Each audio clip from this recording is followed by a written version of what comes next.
Welcome to the Prophecy Club, where we study and research Bible prophecy. Our topic tonight is the top 13 Illuminati bloodlines. As prophecy students, we have all heard people say, well, they want to bring in a new world order. They want world government. They want world religion. They want the mark of the beast. Well, who is the they? Our speaker tonight is going to answer that question. Who is the they? Not only that, but their plans and how they plan to bring us into this global satanic conspiracy government, economy, and religion. Our speaker has, for the last 6 years, deprogrammed people from different mind control, top Illuminati people that were wanting to get out of it. He has deprogrammed, debriefed over 24 different people. He's author of the top 13 bloodlines of the Illuminati, and also this book, The Illuminati Formula Used to Create an Undetectable, Total Controlled, Mind-Controlled Slave, and 13 other books. Will you help me welcome Fritz Springmeier?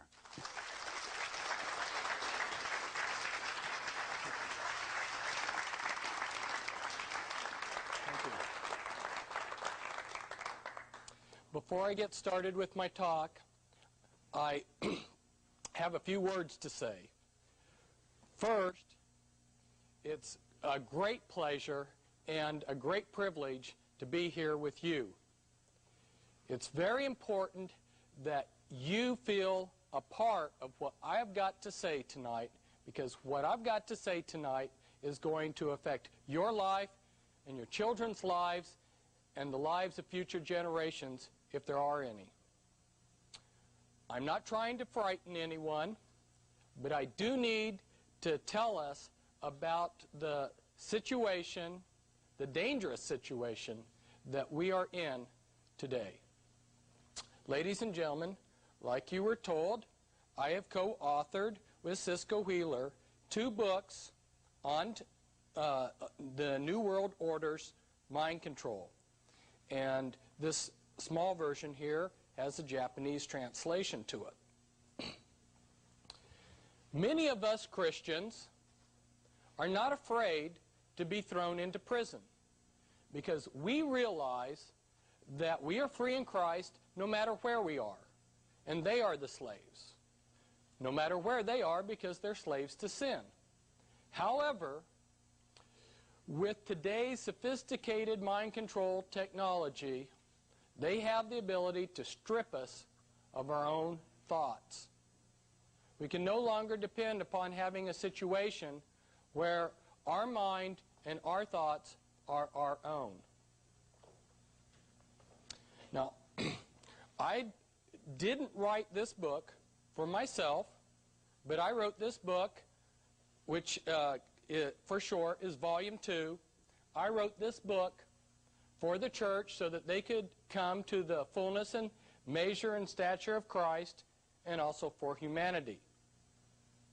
We're rapidly approaching a point in time where everybody who thinks is only going to be thinking what they are programmed. Now, you can stay in denial and turn your back on humanity, or you can read this book and then pass this information on to others. I want to get the word out, but I can't do it all by myself. I need your help. Getting this Volume 2 book won't just help me, won't just help Prophecy Club, but will help humanity in general. And even the children can help. They can pray for those of us that are trying to get the message out.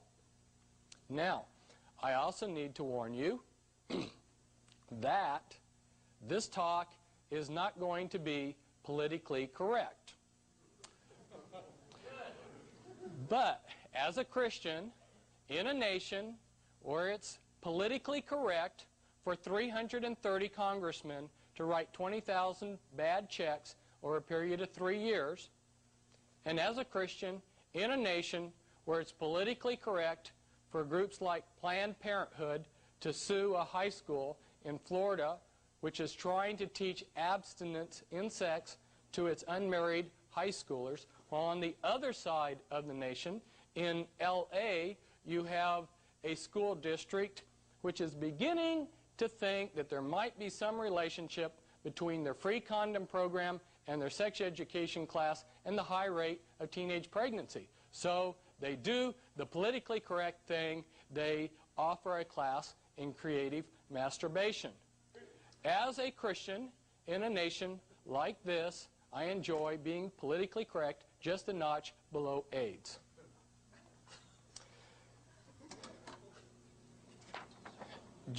Admiral Stanfield Turner, in August of 1977, before a Senate committee, revealed to this committee that, yes, the CIA was doing mind control on countless numbers of Americans who were, and this was being done without their consent, and he even told some of the methods that they use: hypnosis, electroshock, drugs. This is a newspaper article from the time period, and here you see listed one of their programmers. Hey, Smack, what are your 4 answers? Yes, sir, no excuse, sir. Sir, I do not understand. I entered West Point on July 3rd, 1973, and was the first 2 months there are called beast barracks. That's where they tear you down and they build you into the soldier that they want you to be. Now, I knew there was something wrong about West Point, but it's taken me years to really get the full picture. But between my first and my second year, I went over to the Holy Lands, and it was right after the Yom Kippur War. And they had just won a tremendous victory, but they had won nothing. And for me, as a Christian, it really showed how ludicrous it was, how insane it was for us to fight these wars for the politicians. And it especially drove home the point that there are lots of men that will fight for the system, but there are only a few men that are willing to fight with that dedication in the Lord's army. So I took the lesson that I had learned at West Point, and that one lesson was obedience, and I decided to apply that to my Christian life. When somebody asked me to do something, when they gave me an order at West Point, I didn't ask, am I going to do this? But I simply responded, how am I going to do this? And so in my second year, I resigned from West Point with only one goal in my life. That was to serve Christ without reservation. Whatever your will is, Lord, I want to obey you like I have been taught to obey the army. And so it didn't matter what the Lord was going to tell me, how silly or how ridiculous it might be, I was going to do that. So when we start looking for the Lord, where do we go? Well, in the beginning was the Word, and the Word was with God, and the Word was God. In the beginning was a symbol, and the symbol was with God, and the symbol was God. Symbols are very important. We use them to organize, to design, to communicate, to observe our world. Symbols are what elevate us above animals. And I think that in Satan's bag of tricks, just the manipulation of symbols alone is a tool that's capable of controlling mankind. This is a very interesting use of symbols. A friend of mine who worked for the New World Order, very high up in the New World Order, and he was one of their mind-controlled slaves. He had been part of the Illuminati, and one day his photographic memory wrote down this formula. He said that the tetragrammaton, which is the symbol that stands for God, equaled a formula for DNA. And I'm not saying it does or doesn't. I thought this was a very interesting use of symbols. My friend was to visit me on January 12th. On January 11th, he was murdered. So when we begin to look for God, where do we start? Well, if we decide that there's no God, we have placed ourselves in the position known as atheism, or the same position that some Buddhists have placed themselves in. But if we decide that there are gods or a God, then we have another choice to make. Are there many gods or one God? If we decide that there are many gods, then we have decided to take the position known as polytheism, which is the same as Mormonism, the New Age movement, Greek and Roman mythology, Hinduism. But if we decide that there is one God, then we come down here and we can decide whether he is identified with the universe or whether he is distinct from the universe. If we say that he is identified with the universe, we have taken the position known as pantheism and panentheism, which is Zen Buddhism and Christian Science. But if we say that he is distinct from the universe, then we have a choice. Is he finite or infinite? If he is finite, then we have placed ourselves in the position that the Watchtower Society of the Jehovah's Witnesses took. There is a little known doctrine that they promulgated the first half of their history, and most Jehovah's Witnesses are not aware of it, but the leadership that they have today, which is old, was around when they promulgated this doctrine, and they haven't repudiated it, so we have to assume that they still hold to it. And that doctrine was that God was a finite being, like you or I, and he lived in the star constellation, the Pleiades. You've heard of Pleiadians. And this was specifically on the star Alcyon, and he sent messages to the governing body of the Watchtower Society from Alcyon, and it took 8 days. But if we say that God is infinite, then we come down here and can make the choice that he never does miracles, or he sometimes does miracles. If he never does miracles, that's what's known as deism. The rational thinkers of the 1700s thought that way, like Thomas Jefferson. However, a lot of those men were closet occultists. But then we can also decide that he sometimes does miracles, and this places us into this category known as theism, which is typified by the faith of Abraham and many of the types of your mainstream monotheistic religions. So, how do we know what's truth? If we go back to the beginning, we will find out that there were two sources of truth. There was the tree of the knowledge of good and evil, and there was the tree of life in the garden. The tree of the knowledge of good and evil includes worldly knowledge of what is right and wrong. It's the letter of the law of God, and the dead religion based on compliance to the dead letter of the law. It's man-made compliance to law and man-made changes in outward behavior. It's a focus on self. If we focus on ourself, we can go two directions. We can indulge and become licentious, or we can go the other route, which is a problem in some churches. We can become self-righteous. It also includes a false trust that worldly philosophy and other fruit of the tree of the knowledge of good and evil will expose Satan. It will not expose Satan. Why? Because Satan appears as an angel of light. Remember how much we have placed in the basket as it was passed around? Satan was willing to give Christ the entire world on the mountaintop. How's that for a donation? The fruit of the tree of the knowledge of good and evil will not expose Satan. This is what is called in Scripture the flesh. It leads to death, not to mention also producing in the mind lasciviousness, double-mindedness, and pride in what one knows. It's the goodness of man, and it's very popular. But the other tree in the garden, it included a fear of God, peace, God-centered knowledge, which is relevant to what God is doing, therefore wisdom. It's the spirit of the law. a living faith and a relationship with Yahweh God. Its spirit made changes in the heart. It focuses on Christ, the Spirit, and the Heavenly Father. It exposes Satan and his influences by correctly using the living Word of God written by the Spirit, along with the guidance of the Spirit. It's what the Scriptures call the Spirit.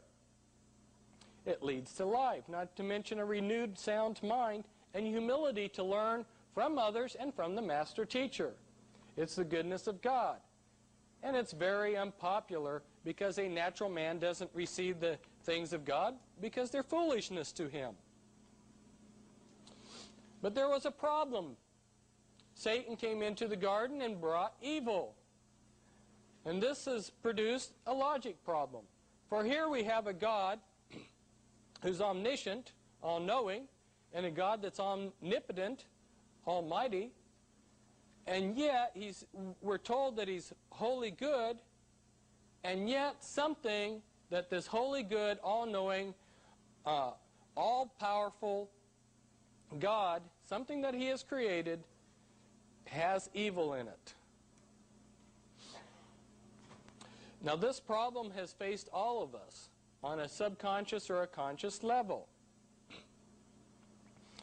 In fact, it was such a problem with philosophers in the 1940s that a number of them began writing books and philosophical systems. They were writing books to expose Christianity and other religions as being illogical, especially because of this logic problem. One of these men lived in Boston, and he worked for decades writing a book exposing the illogic of Christianity because of this logic problem. In the early 1960s, he realized that his philosophical system had the same logic problem. In fact, even though he didn't become a Christian, he realized that the Bible had a lot to tell us. And so he spent the next decade writing a book explaining how much Christianity did have to offer. But a lot of us, we go to our clergyman and we ask him about this problem of evil, and we're given insufficient answers. We're told, just have faith. Or we're told, there's no contradiction. Or the answer is so smooth, but by the time they're finished, all these terms are devoid of their usual meanings and are vague. Or perhaps it's declared to us that we only see through a glass darkly. These insufficient answers leave many reasonable persons deeply disturbed by the absurdity of conventional belief in God. Some have decided that human life is self-defeating, tragic, and absurd. There's better answers. But you may be wondering, why is Fritz focusing on this when time is so short in this talk, and we all know that there's a problem with evil, and we all deal with this logic problem? Well, the reason why is because the good Lord called me to do three things. First, expose evil, then give hope, and then call people back to the Word of God. If you have a prophetic ministry, it's very easy, if you don't expose evil, to give flippant hope. Oh, just vote the characters out of office. See? But on the other side, it's very easy to expose evil and then walk away without giving people hope. But if you're doing like I'm trying to do, to expose evil to the very depths of evil, it's very hard to give people hope. So this is very important to our discussion today. There are better answers. For instance, to show that every mathematical, scientific, and philosophical system has vagueness and contradictions within their principles. Philosophers cannot define and defend their own criteria of meaning without employing self-defeating arguments. All philosophy and mathematical systems have paradoxes when one pushes to get total clarity of terms. One has to either accept A, some vagueness of terms, or B, accept paradox with extremely clear terms. Next, Common sense of human existence means we must accept the contradictions that accompany the complexity of the sense and nonsense of our spiritual environment. Life is full of nonsense. If you try to write a computer program to decide whether somebody loved you, and they squeeze your toothpaste from the middle of the tube, and the computer program kicks it out that they don't love you. Life is full of a lot of nonsense. It can't be broken down into logic. The problem of evil is actually a sign that reveals that there are deep issues of life that must be plumbed, like a crack in the earth's crust that plunges out of sight. Now, people, evil is not out of control. God has said, I will establish a point in time here that I'll allow evil to begin, and evil can continue until this point in time. And then he showed us that in between these 2 points, all evil can be turned to good, and the proof of that is the life, death, and resurrection of Jesus Christ. God can view evil in a different view because he is above time and knows that with his unlimited power, all things will work for good to them that love God. God has unlimited power to bring something good out of evil. Proof of this ability is the life, death, and resurrection of Christ. In order to bring true love into human existence, God had to allow choice, which includes the choice of rejection and disobedience by his creation. After a period of allowing mankind to choose to love him, God promises to destroy evil. But there was another thing that sin brought. We're talking about trauma. As I started to work with these people under Illuminati mind control, this mind control is often called trauma-based mind control. I realized that what was being done on a very intense scale was actually being done on a looser scale to all of us. We're traumatized. And we're traumatized for a reason, to program us a lie. It's very important we catch on to this. First, a trauma is applied. Second, a lie is offered which, when accepted, alleviates or improves the pain of the trauma. And third, systems of lies are built to trap us within the confines of the lies we believe in. For instance, imagine we're thousands of years ago in India, and we are traumatized, and because this is demonic based, the lie has told us, if you worship this phallus, this lingam, why, your pain will be alleviated. And we do. And because this is all demonic based, why, we have some alleviation of the pain. And then our culture makes this a tradition, and we are all trapped into the lie. Now here's another example. A Christian's life is cut short by Satan. The lie that is offered the survivors is God owes every person a full, happy, prosperous 70 to 80-year life. God is then blamed. Why did God let this happen? The resulting bitterness opens up a door for a person to get into immorality, which further entraps the person. The reality is, if God gave us what we deserved, in our weak, sinful nature, none of us would be alive, because mankind is in rebellion to God, their Creator. People need to focus on what they have received from God, not what we haven't received. To focus on what wasn't given, rather than the great gifts that have been given, is ungratefulness. Therefore, when a trauma is applied to our life, we can use that trauma to program a lie into our life, or we can grow spiritually by seeing the deeper spiritual realities that the trauma is trying to teach us. And again, recapping all of this, Christ's life is proof that God has the ability to turn evil into good. And God has told us that He will use suffering to take our eyes off of trivial things, so that we can see deeper eternal realities. He also tells us that suffering will develop our faith, virtue, knowledge, self-control, endurance, godliness, brotherly kindness, and love. As we are taught in 1 Peter, but the God of all grace, who hath called us unto his eternal glory by Christ Jesus, after ye have suffered a while, make you perfect, establish, strengthen, settle you. And we are also receiving suffering to prove that we're a royal priesthood. And here is Apostle Paul, and he's talking to the philosophers of his day at the Areopagus, and he's going, idols, idols everywhere, even an idol to an unknown God. And here he is again with the Acropolis in the background, talking to the philosophers of his day. I've come to tell you about an unknown God, and if you want to read what Paul told the philosophers of the ancient world, read in Acts 17.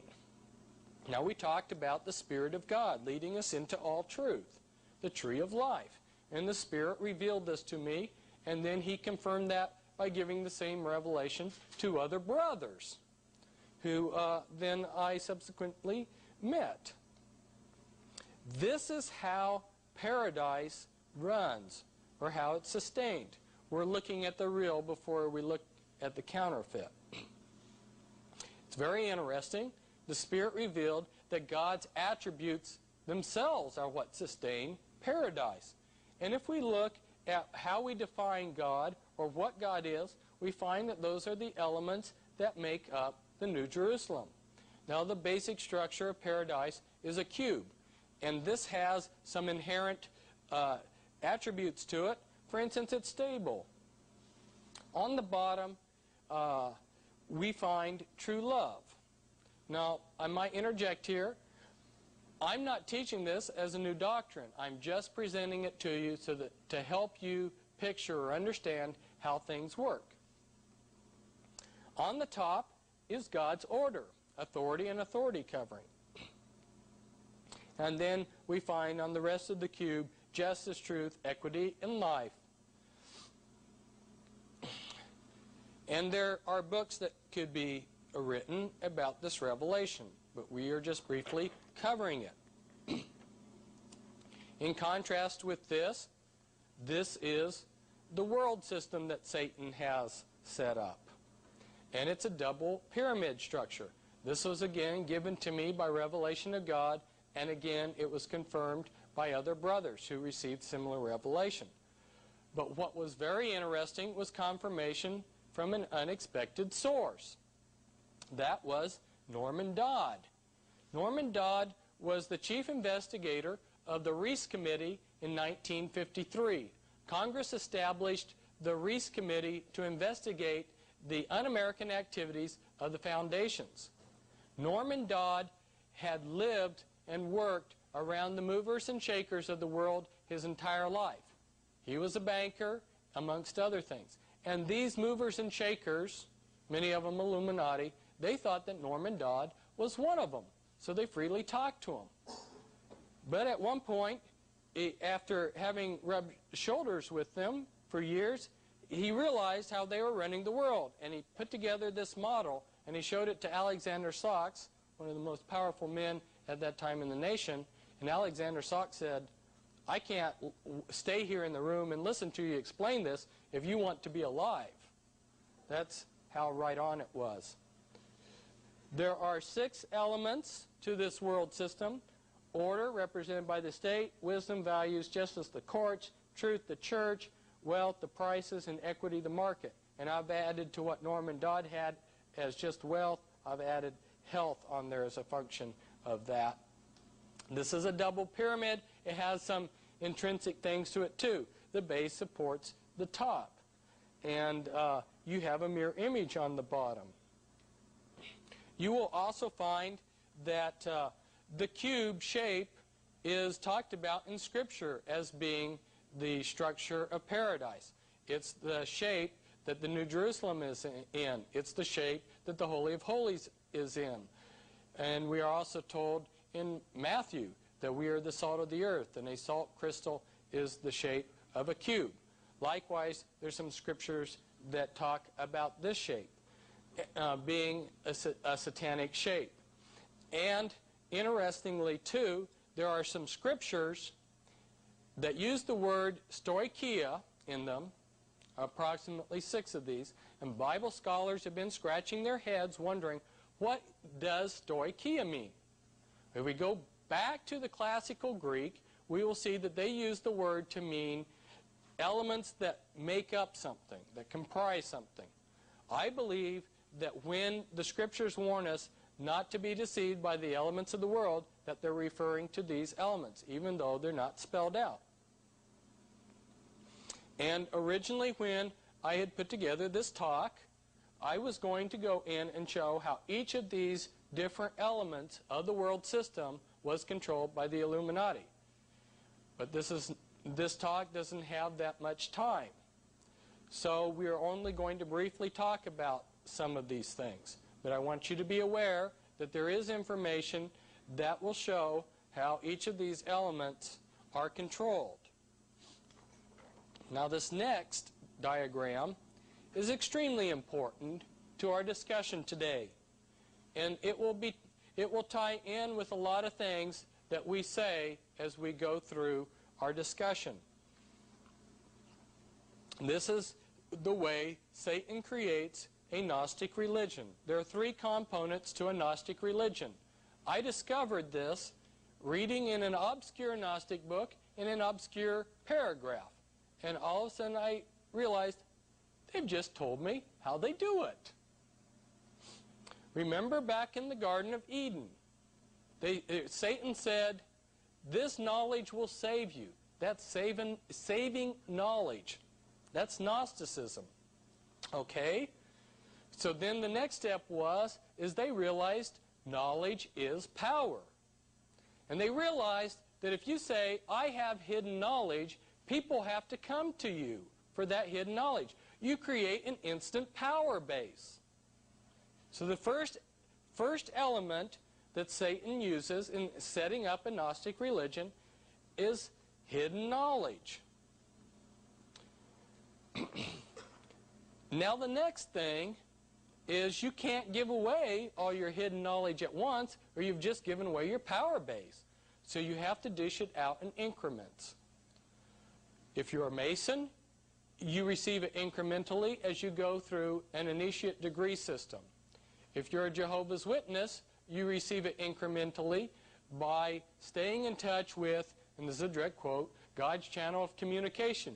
You incrementally receive Watchtower and Awake magazines. Or if you're in some Pentecostal churches that make you dependent upon this prophet who has revelation knowledge that no one else can give you, then that's another example of how this hidden knowledge makes you dependent upon a religious system. Now the next criteria, the next thing that they use in setting up a Gnostic religion is that you can't get the devotion from the common masses that you can from an initiate group. So you set up 2 different religions. You set up one for the broad masses and one for the initiates. And then you establish a cover ruling body, and then at the top, the key men are Satanists. So let's take the Jehovah's Witnesses, for example. There we've got the great crowd who are promised life on earth. And then we've got the anointed, promised heaven, and then their governing body, and then their key men. In 1991, I came out with a reference book, Be Wise as Serpents, which was 800 pages, sort of like a Young's Concordance of the New World Order. And I tried to go through many different groups and show how they had been created and how they were being manipulated and controlled. And, for instance, with the Jehovah's Witnesses, here up at the top, we've got a man named Nathir Salih. He was an Iraqi Jew and he loves nice, expensive jewelry. And the president of the Watchtower Society, the late one, Freddie Franz, recently died, for many years, for many decades, had been on his deathbed. And he was considered to be the leader of the Watchtower Society. Nobody even knew about Nathir Salih, but whenever there needed to be a decision by this man on his deathbed, who died at 99, Nathir Salih would go into his room and come out with the answer. Now another man that was ties in with this is someone who's on the governing body who's a Rhodes Scholar. In fact, Freddie Franz was offered to be a Rhodes Scholar, but turned it down so that he would be in a position to take over the Watchtower Society. Now, if we take this structure with its three components that I've just outlined to you, and we turn it on its side, this pyramid structure on its side, we come up with something that looks like a pie. Now, think about this. Here on the outside, we've got like a Catholic and a Mormon and a Jehovah's Witness. This is the perfect control mechanism. The Catholic out here is fighting the Mormon, is fighting the Jehovah's Witness, is fighting somebody else. None of them ever rebel against the sinner. Very few of them ever realize they're being controlled by the sinner. If they ever do rebel against the sinner, they are stopped by the initiate group, the clergy. For instance, in the Catholic Church, your broad masses would be your laity, and your initiate group would be your clergy, and then your cardinals would be your cover ruling body, and then your key men would be Satanists. Or within your Mormons, you would have your Melchizedek priesthood and your Aaronic priesthood, your Melchizedek priesthood, and then your 70 and whatnot at LDS headquarters, and then your key men there. So some of these of the priesthood that are being a buffer to protect the sinner, some of them are actually going to believe in the religion, and some of them are just going to be in it because that's how they make a living. But at any rate, it's the perfect protection for the sinner. And these people in the sinner all know each other. They are your Illuminati. And Satan knows when you go to a restaurant, you like a variety. So all of these groups are patterned on that pie-shaped thing that I just gave you, that pyramid. And my apologies to Baskin-Robbins, there's more than 31 flavors there.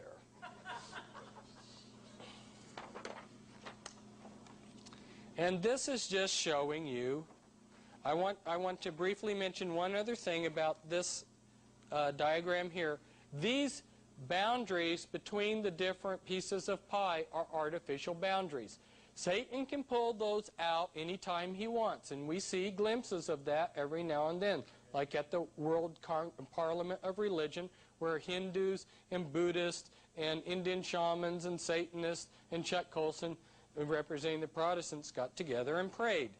And as a little bit of a tidbit of what I'm saying, this is a Jewish father who's bringing Mary worship to the Jews. But the pyramid structure is too easy for people to see, so they've taken the deception to another height. They've created what's called the spin principle, segmented polycentric integrated network. This is and here the spin principle is demonstrated by New Age teaching institutions. What you do is you set up many little what look like grassroots organizations. They're all spinning the same direction, and then if somebody tries to take one down, all they get is one little node, and the network remains. And here's another example of the spin principle. This is by New Age groups, and this next transparency no longer applies since about 1950 because they are merging all the religions together. But originally the Illuminati worked behind front. Satan's empire's like an onion with layer after layer. You have to peel it back. So the Illuminati created and worked behind groups, mystical groups, which then in turn controlled and worked behind monotheistic groups. So Freemasonry behind Protestantism, Jesuits behind Roman Catholics, Frankists behind the Jews, Sufis behind the Islam. Now we're going to go through these next transparencies very quickly. They are part of a document packet I put together in 1990 and had for a while, but after offering them for a couple years, I think I got like one person who requested one. They're showing from their primary documents what they are trying to do. And here in this document, Manly Palmer Hall tells us that a secret governing body controls the globe, not the various religious governing bodies that pretend to rule. That's what I was trying to tell you with that diagram with the black circle in the middle of the pie. And who is Manly P. Hall? Manly P. Hall was a Grand Master in the Illuminati, and he was also a Grand Master in Freemasonry. And here is the Scottish Rite Journal's obituary of him: illustrious Manly Palmer Hall, often called Masonry's greatest philosopher. Now, this is from Alice Bailey. She wrote The Externalization of the Hierarchy, and she was head of Lucius Trust. And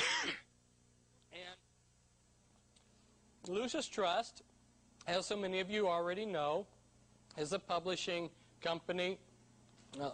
Lucius Publishing is a publishing company for the United Nations. And it was originally known as Lucifer Publishing and Lucifer Trust. And Alice Bailey created 140 New Age religions, and she worked for the Department of Health, Education, and Welfare in 1957, establishing educational goals that are now being implemented in the United States. For instance, Global 2000. And she writes that Freemasonry will be the universal religion. Other New Age leaders like Benjamin Krim also say the same thing, that Freemasonry will be the new universal religion. And she says that between the church and esoteric groups and Freemasonry, there is no disassociation between all of these. This is just simply to show you that the next quotes are coming to you on the basis of the highest Masonic authority. This is Ancient Mystic Oriental Masonry, written by Clymer, a high-ranking Freemason. And he tells us that Masonry is connected to the ancient systems of priesthood. And he lists the different ancient systems of priesthood of the mystery religions. And he tells us that the Celts and the Brahmins and others, Ahura Mazda in Persia, and even the Pharisees, your Levites, Curites, Magi, Brahmins, Druids, they were connected by secret ties and intercommunicated from the Indus to the Tiber, from the Nile to the Thames. Hence there ever has been, is, and ever will be Freemasonry on our planet. What he's talking about is that inner black circle I was talking to you about. In the ancient world, there were many mystery religions, and each of those mystery religions had their councils. But men from those councils got together in a supra-council that controlled it all, and that was the Illuminati. Now, a lot of you have never probably heard much about that term before, so let's talk a minute about what the Illuminati is, what the word means.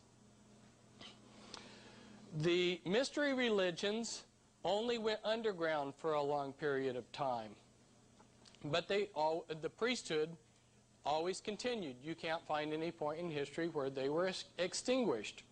And in 1776, they reorganized themselves as the Illuminati. The Illuminati is a continuation of the mystery religions. As an example of that, when I met the Illuminati Grand Master, and now he's an Ipsimus in the Illuminati, in our Northwest area, shook his hand, he had a ring on his finger, and if you go to Manly P. Hall's book, The Secret Teachings of All Ages, on page C, which is 100, you'll find that he says that a silver ring with a snake swallowing its tail, it indicates rank in the mystery religions. And this Grand Master had a ring exactly like that.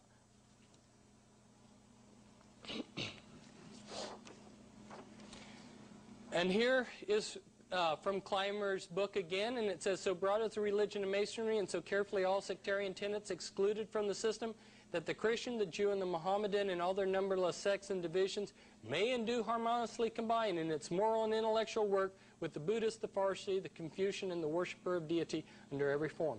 That's also a direct quote from Mackey's Masonic Jurisprudence. So you have two Masonic authorities that are telling you the same thing, that Freemasonry is a universal religion. And here is Clymer again, and he says, Masonry was founded on the ancient wisdom religion, and when founded was not known as Freemasonry. And here is something from Morals and Dogma. When you become a 32nd degree Freemason, they give you Morals and Dogma to read and to carry around.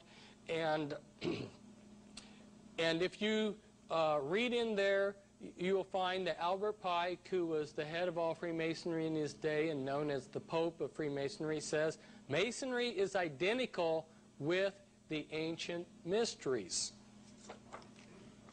And this is from the Masonic House of the Temple in Washington, D.C., the Scottish Rites House of the Temple. And there's another room in this building, which is a 14 by 25 room with 13 chairs, where the Grand Druid Council of the Illuminati meets.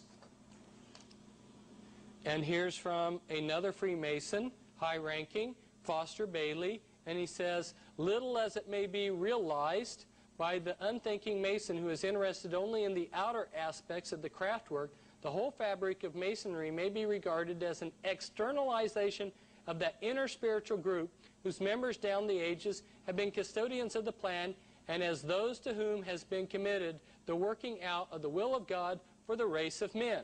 They assist at the unfolding of the consciousness of the candidate until the time comes when he can enter into light and in his turn become a light bearer, one of the Illuminati who can assist the lodge on high in bringing humanity to light. So he's telling us here that if you are selected as a Freemason, you may be able to go on and be one of the Illuminati. Here are a few of our presidents who were Freemasons in their Masonic garb. George Washington, Andrew Johnson, and you see William McKinley there, and William Taft, and Theodore Roosevelt, and FDR, and Truman, and Ronald Reagan. And here's Alice Bailey again in her externalization of the hierarchy. And she tells us that in place of Christianity, the mystery religions will be restored by the church and Freemasonry. And Manly P. Hall tells us, the genuine esoteric associations always required that disciples prepare themselves for careers of practical service. The student was expected to attain a state of unusual skill or proficiency in some branch of learning. He was then to practice this profession or craft as a means of extending his sphere of constructive influence. He was to teach through example, enriching his chosen vocation with the overtones of enlightened religious philosophy, thus gradually creating a significant zone of influence. He was available for whatever task the keepers of the great plan required. So if you're a member of a group like Freemasonry, they want you to work towards this goal of one world government and the New Age that they call the Great Plan. And Alice Bailey tells us how they're going to do this. She says, by means of the educational work of the world, the great Lord, who she refers to in this book as Lucifer, seeks to reach those of the intelligent public who cannot be reached by means of ceremonial and symbolism as in Masonry, or by religious means and rituals as in the church. It touches the masses and those in whom the intelligent aspects predominate. What she's telling us here is, and we'll read it again in this next one, is the three main channels through which the preparation for the New Age is going on might be regarded as the church, the Masonic fraternity, and the educational field. We're going to get them in the churches to bring in this New Age. But not everybody goes to church. So we'll teach them in the fraternities. But not everybody goes to a Masonic lodge. So then the safety net for it all is education. We're in a period of what is called externalization of the hierarchy.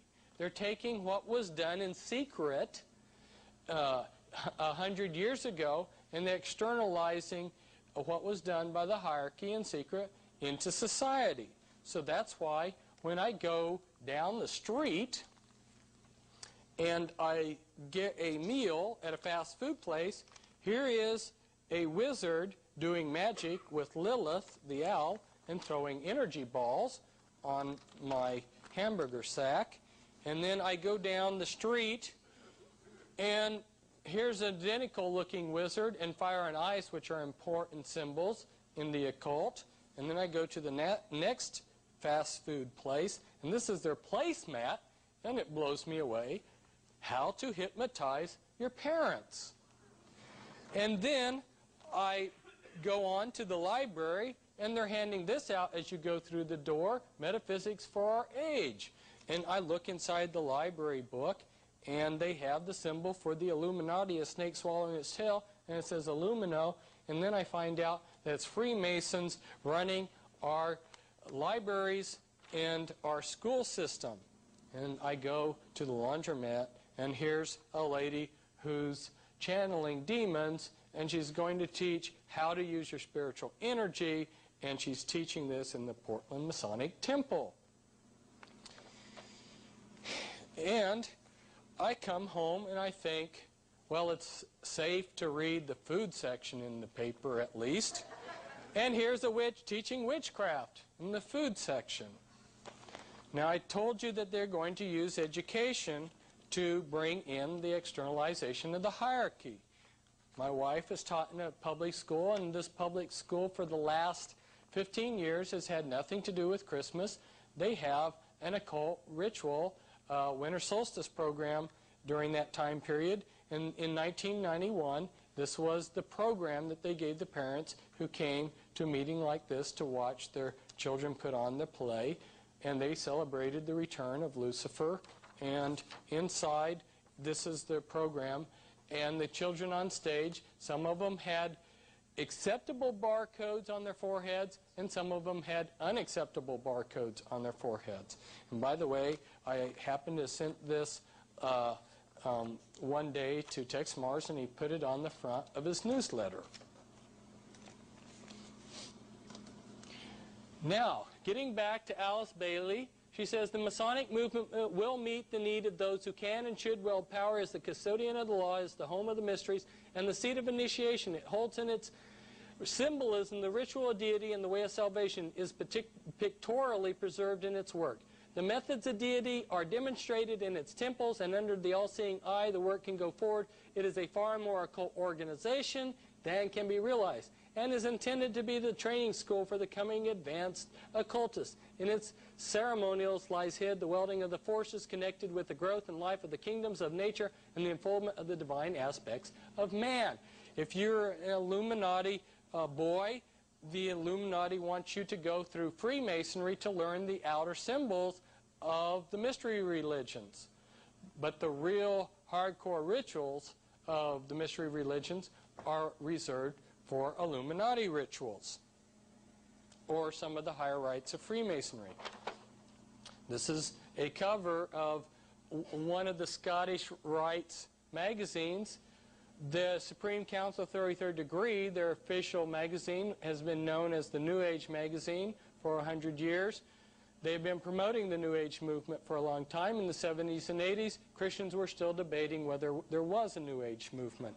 And in the inside of this magazine is a page which has a very interesting quote. As stated before, God's plan in America is a non-sectarian plan. Our Constitution is non-sectarian. Our great American public schools, God's chosen schools, are non-sectarian. The great spirit behind the great nation is non-sectarian. Our great American public schools have never taken away from any child the freedom of will, freedom of spirit, or freedom of mind. That is the divine reason that great God, our King, has chosen the great American public schools to pave the way for the new race, the new religion, and the new civilization that is taking place in America. Any mother or father or guardian who is responsible for the taking away of freedom of mind, freedom of will, or freedom of spirit is the lowest criminal on this earth, because they take away from that child the God-given right to become part of God's great plan in America for the dawn of the new age of the world. They're saying, shame on you, Christian parents, for sending your kids to Christian school. You are the lowest criminal on earth. And here is Lucius Trust, just a letter from them indicating that their triangles groups are in 110 countries. This is from another Masonic magazine. It says, Masonry's greatness is not in the antiquity of its beginnings, neither in its conservatism, but rather in the fact that it has always been a leader of thought and action. I repeat, a comprehensive understanding of the history of Masonry leads inevitably to the conclusion that not through conservatism has it most served the world, but rather through its spirit of unrest, its utter abhorrence of unnecessary restraint, its abiding love for liberty, its unconquerable desire to progress away from the old to the new and better conditions. Wherever the conflict has been waged between the old and the new, between a narrow conservatism and real progress, our Masonic brethren have been found on the right side. Witness the members of St. Andrew's Lodge of the Green Dragon who threw the tea into Boston Harbor. I wish I had $1 for every time that I have heard someone talk about the Boston Tea Party being a tax revolt against high taxes. What actually happened? British Parliament drastically slashed taxes. So why would people revolt against that? Well, the people didn't. But the Masons at that time period were smuggling opium into this country in the bottom of ships. They are also smuggling in tea. And when British Parliament drastically cut import taxes, it made their illegal tea uncompetitive with the legal tea. And they were upset that this was going to cut into their profit. So when they were going to have their lodge meeting that night at the Green Dragon Inn, and you might remember that name for later on it might come up, they decided, and if you look in the minutes of their lodge meeting, you will see that they decided to cancel their meeting that night, and they planned to dress up as Indians, and then they went down to Boston Harbor, and there was this poor captain who was at the wrong place at the wrong time, and they dumped millions of dollars of his, however much it was, of his tea right into Boston Harbor. It was a criminal act, and now history has been tweaked a little bit, and we see them as great patriots. This is from a map that I did, just showing Masonic lodges during the Revolutionary time period. The Freemasons were the ones who planned and carried out a large share of the American Revolution, and 33 of the 35 signers of the Declaration were Freemasons. There are over 800 fraternal organizations in this nation. Essentially all of them have been started by the Freemasons. Many religious groups and religions have been started by the Freemasons. And if we look at this Scottish Rite Journal page, we see that they say Freemasonry as a world power.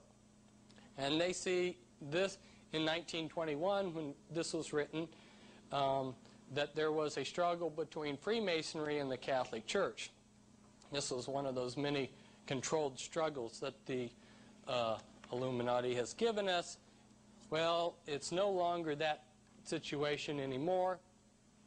In 1993, in one of my newsletters, I listed hundreds of top Vatican officials and their initiation dates and their secret Masonic membership numbers. This is just a small section of the list. And here's the Catholic Church with the Illuminati all-seeing eye in it. Now there are a number of top 13 families. You've got Astor, Bundy, Collins, DuPont, Freeman, Kennedy, Lee, Onassis. Now Reynolds is not one of the top 13, but it's close up there. Rockefeller, Rothschild, Russell, and then you've got your 13th Illuminati bloodline, which is the Merovingian bloodline, which believes that they are descendants of Christ and descendants of Lucifer and the House of David. And you've got the Van Dyne family. So these are your top Illuminati families.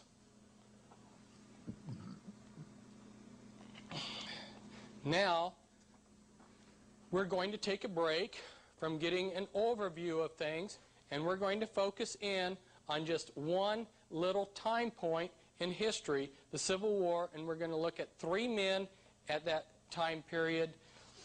This is so that we can see how the small relates to the big. We're going to look at Abraham Lincoln, Ulysses Grant, and John Brown.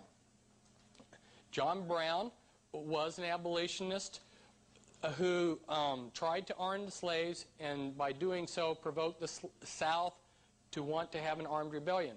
Abraham Lincoln ran on an anti-slavery platform, and his election provoked the South to secede, and Ulysses S. Grant was Lincoln's best general and the greatest Civil War hero. Now, the Illuminati wanted to create an American Civil War.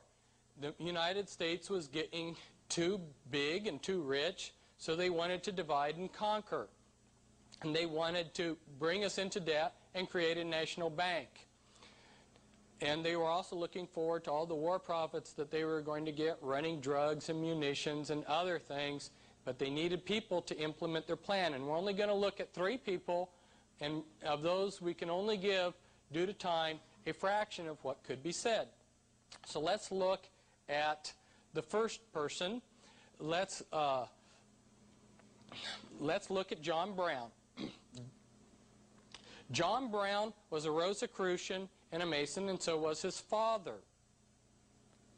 Now, there was a Rosicrucian named William Lloyd Garrison, and he created the Anti-Slavery Society in 1832. He also became a member of the Order of the Rose in England in 1834. There was another Rosicrucian, George Lippard, who was a member of the Brethren of Light, and it was he who taught John Brown to be rabidly anti-slavery. Now, John Brown didn't know much about the Scriptures, but he was traveling through a Mormon settlement, which ties into all of this, but we can't go into it, and they taught him their blood atonement doctrine, where you pay for the sin with your own blood. And so he thought in his warped mind that if somebody sinned or he did something he didn't like, that gave him the right to blow them away with a shotgun, for the wages of sin is death. John Brown was a murderer, and so was his sons. But he was a common man. He only became what he became because he had a conspiracy behind him. Now, there was a club, the Bird Club, that met in Young's Hotel in Boston, Massachusetts. And one of the members of the Bird Club, Senator Charles Sumner, went over to Europe and visited with leading Illuminati kingpins. For instance, Giuseppe Mazzini. And he came back then and got the Bird Club organized into a group, to a conspiracy to arm John Brown. Several of the members of the Bird Club were Unitarian pastors who appeared as pacifists while they were sending supplies and guns to John Brown. For instance, we had Unitarian Reverend Higginson and Unitarian Reverend Parker. And then there was Unitarian George Stearns, who manufactured lead pipe. If you know how poisonous water is when it's put through lead pipe.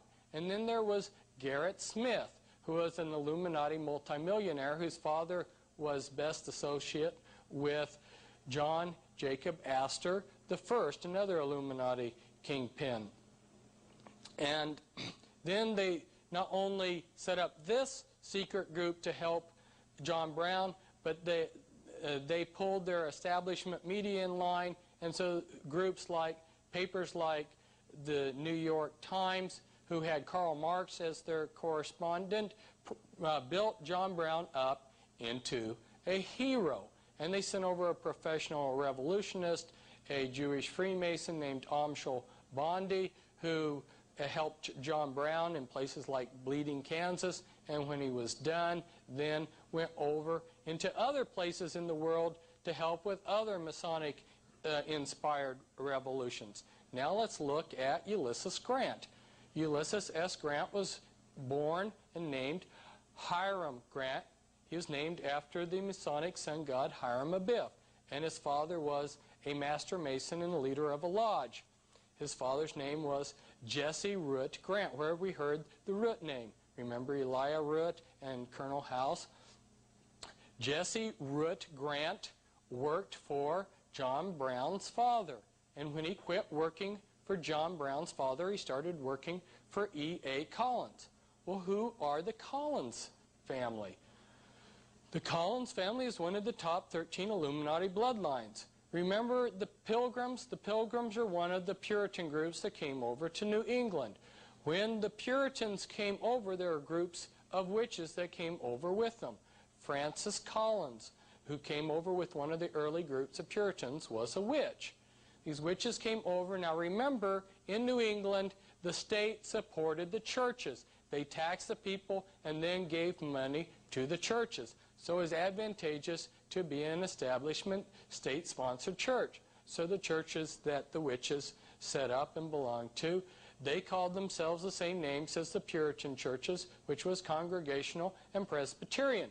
But after the Civil War, around 1824, the state quit giving these churches money, and so it no longer was advantageous to continue the name, and so the witches created the Unitarian Church. Well, one of the Collins started the Unitarian Church, which in turn started Yale and Harvard. And there were Illuminati secret societies at Yale before they brought in the Order of the Skull and Bones. Now an example of a Unitarian minister who is also Illuminati is Karl Foland. He created their Bunte Jugend in Europe, and which was Illuminati front, which also operated behind another Illuminati front, the Swiss Bible Society. But when things got too hot, he came over to Harvard and taught as a Unitarian minister. There was another man that was active, noteworthy to note, James Anderson Collins. He was also busy working with Unitarians, Rosicrucians, Masons, and Socialists to create a civil war. Now, the Collins family in the 1700s branched into the Todd family, and they also branched into the Putnam families, and they also branched into the Grant family, which then branched into the Wheeler family. Now to show you that there is a connection between the Civil War and the present time period. If we look at Grant was the top military man of his day, and then in the Civil War, and then during the Vietnam era, his descendant, General Earl Grant Wheeler, was head of the Joint Chiefs of Staff in the United States. Now, General Earl Grant Wheeler was a member of the Illuminati, and he was also a member of the Collins family via the Ulysses Grant bloodline. And General Earl Grant Wheeler had a brother named Ulysses Grant Wheeler, who had a son who was born on the day after the Illuminati High Climax ritual, and that son was named Leo Wheeler, and Leo Wheeler became a Grand Master in the Illuminati. Now, the Vietnam War was created by the Illuminati to create a drug culture in the United States. They moved the American boys over to a country where there was lots of easy access to lots of drugs, and got a lot of American boys hooked on drugs. But they also smuggled drugs into the United States, and the Army was in full cooperation, parts of it, with the Illuminati drug smuggling. And so while you had at the head of the Army, you had General Earl Grant Wheeler and his co-worker Satanists like McNamara helping smuggle drugs on the West Coast, then you had Illuminati Grandmaster Leo Wheeler coordinating the drug running. Now let's go back to General Grant. Ulysses Grant was, as a boy, a very unkempt, unpromising boy. He wasn't very intelligent, and nobody could think of anything for his future. He was unpromising, but his father had connections, so he got him an appointment to West Point. The town that General Grant came from, Georgetown, had a lot of political pull behind it. There were, at the outbreak of the Civil War, 4 generals in the Union Army from Georgetown and 1 colonel. And then in the volunteer units that Lincoln raised, there were 9 more generals from that little village of barely 1,000 people. And all in all, you had 20 leading Union officers from this little village. Now, General Grant himself, he entered the Union Army on April 23rd, 1861 as a private. And on August 7th, 1864, he was made Supreme Commander over all the Union forces. And that was antedated back to May 17th, 1864. So from April of 61 to May of 64, 3 years, he went from being a private to Commander-in-Chief of the entire Union Army. Later he became president. So this man who was a gutter drunk when the Civil War broke out became president, and he selected 8 Masons as his cabinet, and one of the men on his cabinet was Columbus Delano of the ancient aristocratic black noble family Delano. And Franklin Delano Roosevelt is a descendant of that same Delano family. And there was another man on Grant's cabinet, that was Alphonso Taft, who was the blood father of Bill Clinton. And Grant selected as his advisor Jonas Mills Bundy of the Bundy Illuminati family. And Jonas Bundy was also the advisor to the next 2 presidents. And if we come forward in time, we'll see that McGeorge Bundy was the advisor of the President Kennedy and Johnson, and Harvey Bundy, also of the Bundy Illuminati family, was head over the Manhattan Project. Now let's look at Abraham Lincoln. Abraham Lincoln's mother, Nancy Hanks, was visiting Lincolnton, North Carolina, when she was impregnated by A.A. Springs. A.A. Springs was a descendant of the Rothschilds, and the Springs had changed their name from Springstein to hide their genealogy, to hide their Rothschild blood. Now, this man here, Leroy Springs, was Abraham Lincoln's half-brother, and he worked for Louis Cass Pasteur, who was one of the most powerful men in the United States of his time. His descendants are still very powerful and are still unknown. He was of the Merovingian dynasty, the 13th Illuminati bloodline. In fact, it was the Pasteur family that owned Jekyll Island, where they created the Federal Reserve. Now, Abraham Lincoln became the top Rosicrucian in the United States, and he was a member of the Order of the Lily, which uses the fleur-de-lis as its logo, which is the Merovingian logo. And he married a Todd. Remember, I told you that the Todd family was a branch from the Collins family. And she conducted rituals, seances, in the White House, which Lincoln sometimes participated in. And Abraham Lincoln, as president, selected as his attorney Bart Moore of the Beatty Illuminati family. And a descendant from that Beatty Illuminati family is Shirley MacLaine. Salmon P. Chase was made his Secretary of Treasury. Now, if you look on the $10,000 bill, the highest denomination, you'll see Salmon P. Chase's picture.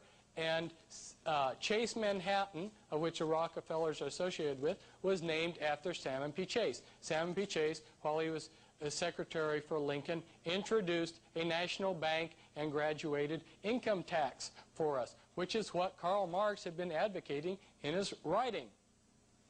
And Lincoln's cabinet got involved with an Illuminati European company called the Credit Mobilier, which was scamming to the American people, and a scandal broke out, and the American people found out that Lincoln's cabinet had scammed them out of $23 million. Now, Lincoln was having a sexual liaison with King Leopold's daughter, and he had a set of twins, Ella and Emily. That doesn't mean that Lincoln was necessarily promiscuous, but you will find in a lot of these high-level Illuminati families that they have a lot of secret offspring. And one last note about General Grant, he was best of friends with the Chinese Lee family. General Lee of the Lee Chinese family was best of friends with General Grant, and then he in turn, General Lee, who is known as the Bismarck of the East, was best of friends with the German Illuminati Krupp family.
You very much too.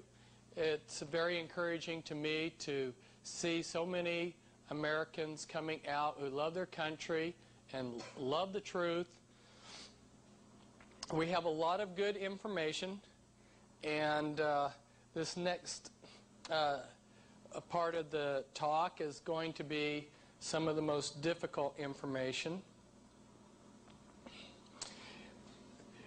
Now, our prominent bloodlines of the mystery religions, they keep their power and wealth by dynastic intermarriage. They maintain as low of a profile as possible, and they use fronts for legitimacy. Here's some of the information on the Collins. The Rothschild family, for instance, have their own secret genealogies which go clear back to Nimrod. Now, who is Nimrod? Nimrod was a great warrior, and remember we talked about the power of Gnostic religions, and he realized as a warrior that he could take the power of the state and combine it with the power of Gnostic religion. And you see an example of that Babylonian system during the Middle Ages, where the Catholic Church was married to the state. Not all of us, though, can belong to one of these powerful bloodlines. So they have a game here that we can play, so we can participate in the type of games they play. And it was kind of interesting that this game has cards that represent the different things that you are to control to win the game. And these are a few of the cards of the game, and they are also the type of things that the Illuminati controls. Those of you who want to understand this further can look at it on your own. Now, the United States military has a lot of handbooks. This is a handbook for chaplains. It explains those religious groups that are recognized by the United States military. And in this book are a number of witchcraft organizations, including the Church of Satan. And in this handbook, it explains that within witchcraft there are 3 degrees, which is correct.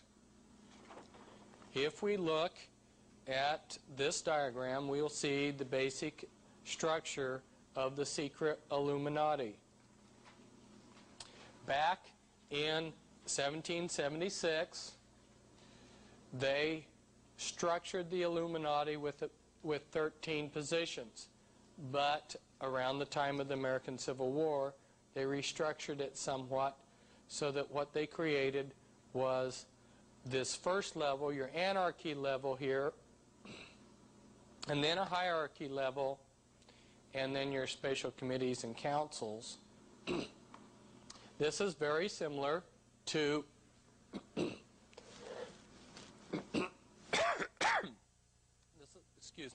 They're very similar to what we saw on our diagram, where you had your, remember on your Gnostic religions, where you had your broad mass religions in your initiate group. On the anarchy level, you'll find thousands of different witchcraft groups that each have their own rituals and their own beliefs, and they look disassociated and unorganized and unrelated. But then, if you are selected to go beyond that, you will enter the hierarchy level, and as a little girl, for instance, you would be part of Sisters of Light, and then as a teenager you would be inducted into the Mothers of Darkness, and then you would progress to the Grandmother level. And they have many special committees and councils. For instance, your Council of 3, 5, 7, 11, 13, your Grand Druid Council, your Committee of 300, your Committee of 500. Over here, you see represented again that same three-tiered pattern that I was talking about, and this is the Satanic Brotherhood, which is organized in hubs.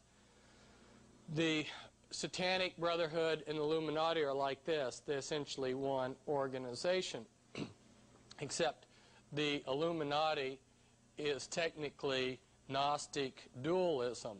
They believe that your good deeds must balance your bad deeds. If you were to follow the life of somebody that was inducted through one of the Illuminati orders, like the Order of the Skull and Bones, you'll see that they are tapped as a candidate for first year or night, and a patriarch may rise to leadership within the Skull and Bones. From there, you'll see that they progress to the Council of Foreign Relations, whose equivalent is the Royal Institute of International Affairs, then to the Round Table groups, and then to the Pilgrim Society. The Pilgrim Society is far more powerful than Council of Foreign Relations, although very few people know about it and talk about it. And this is your OTO. Now this is a very important scripture to share with you. It says, "And upon her head was written, Mystery Babylon the Great, the mother of harlots and the abominations of the earth." And I'm just going to go through this as quick as I can. Babylon the Great is fallen. It's become the habitations of devils and the hold of every foul spirit.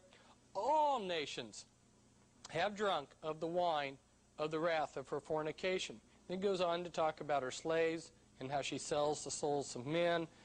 And it says, "By thy sorceries were all nations deceived, and in her was found the blood of the prophets and of the saints and of all that were slain upon the earth." I want to draw out 2 points from this.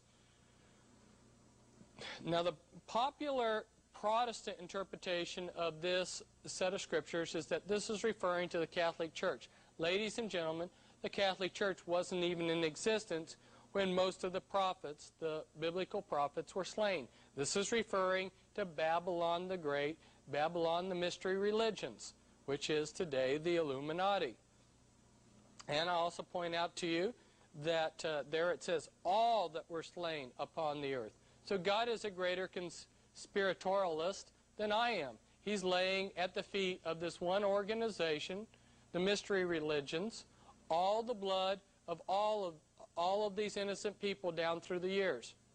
It's very interesting when you're a researcher like myself and you go in and see how all these wars were created for the powerful elite and all of their assassination squads and everything.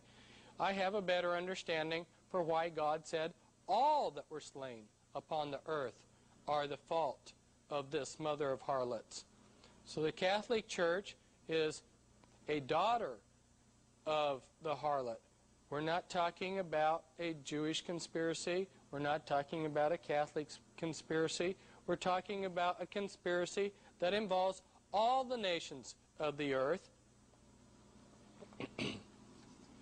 And in the Scottish Rites Journal of this year, they talk about the double eagle. Now, this is a logo that comes from Babylon. And many countries around the world have adopted it. And these are a few of the countries over here that have adopted it.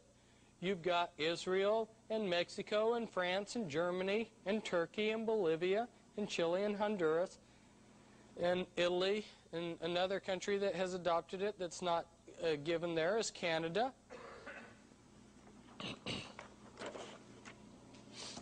And this real quickly, I'm going to go through the next a few pieces of documentation very quickly.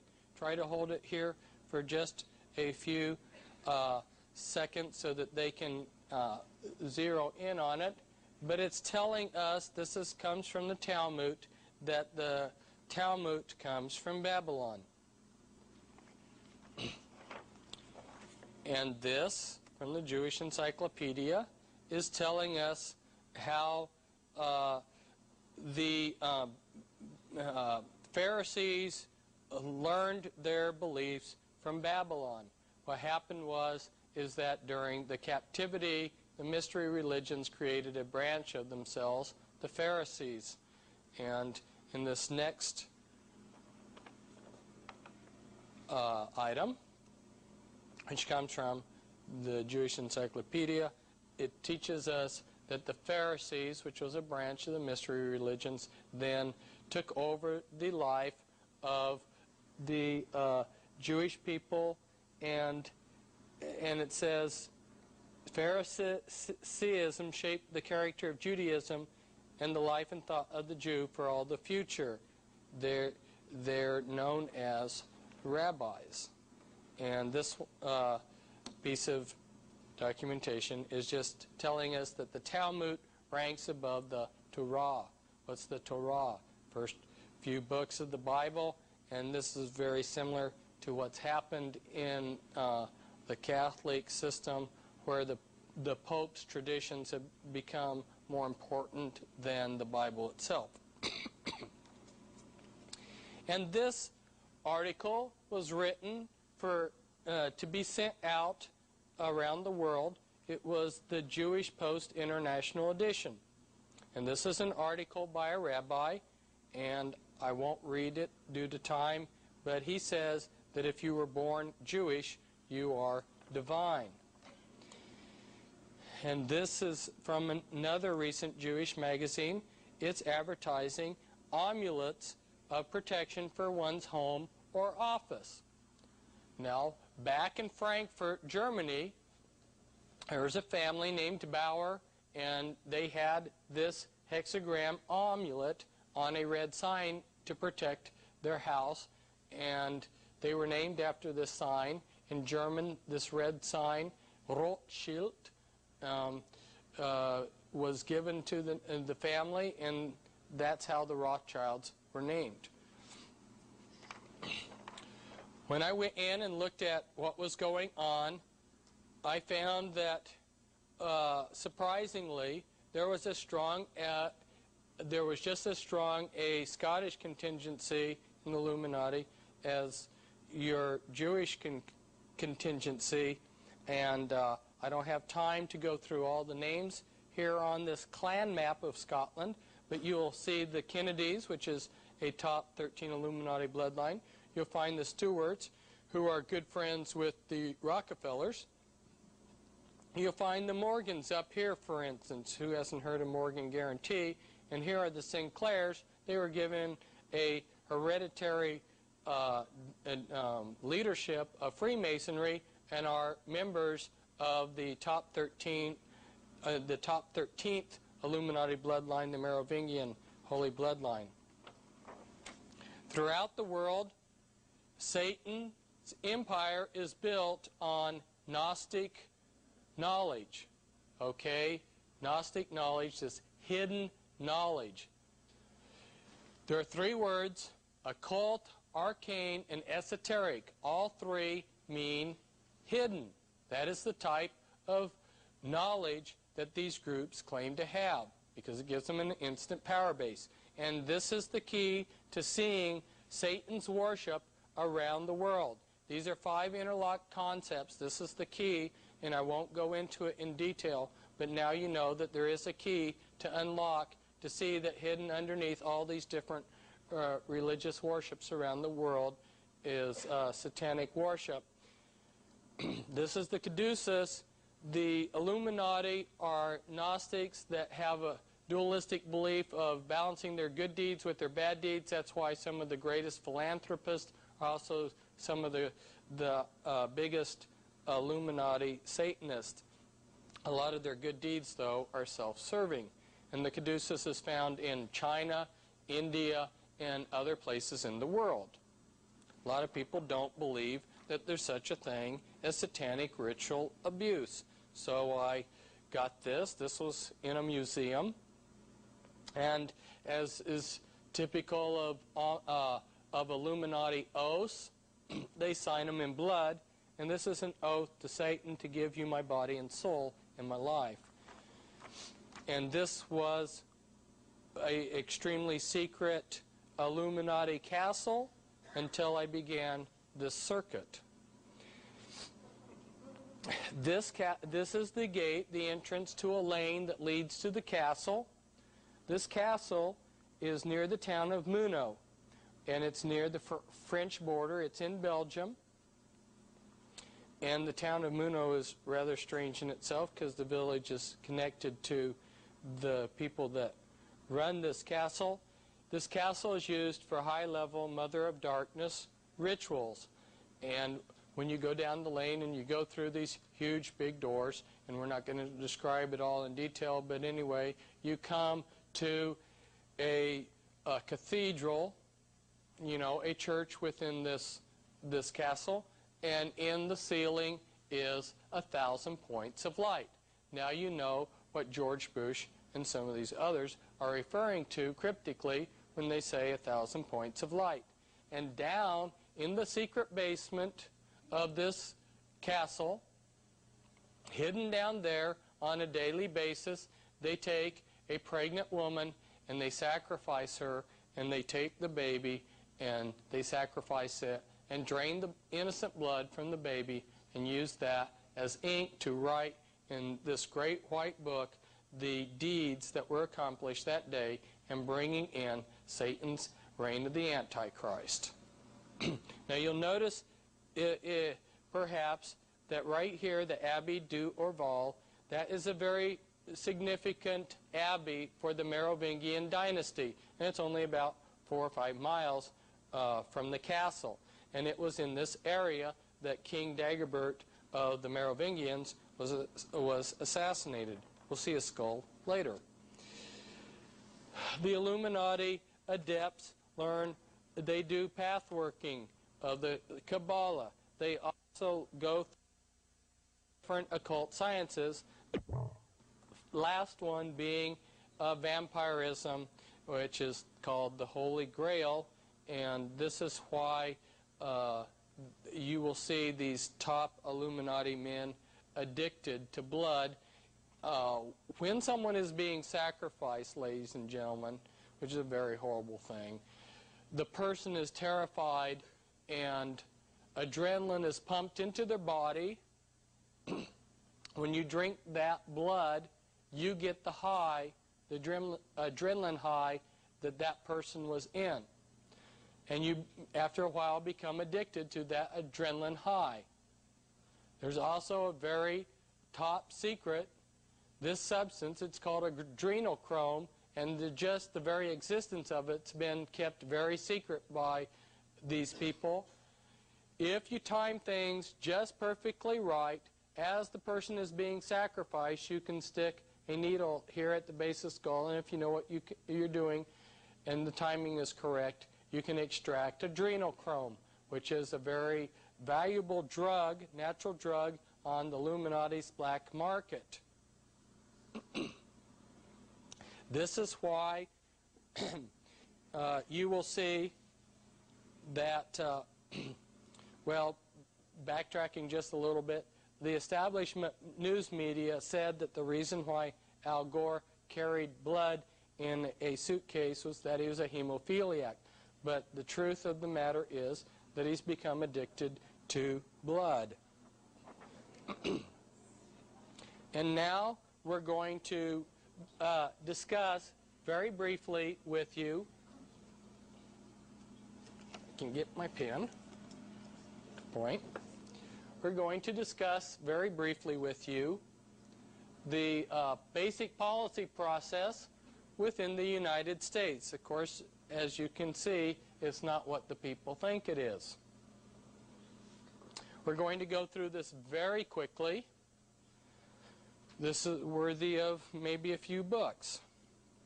Here at the top, on the international level, on the top satanic levels, decisions are being made. Those decisions are being passed down to the national level. If you go back in the occult world, you'll read a man named Plato, and he talks about the wise men ruling.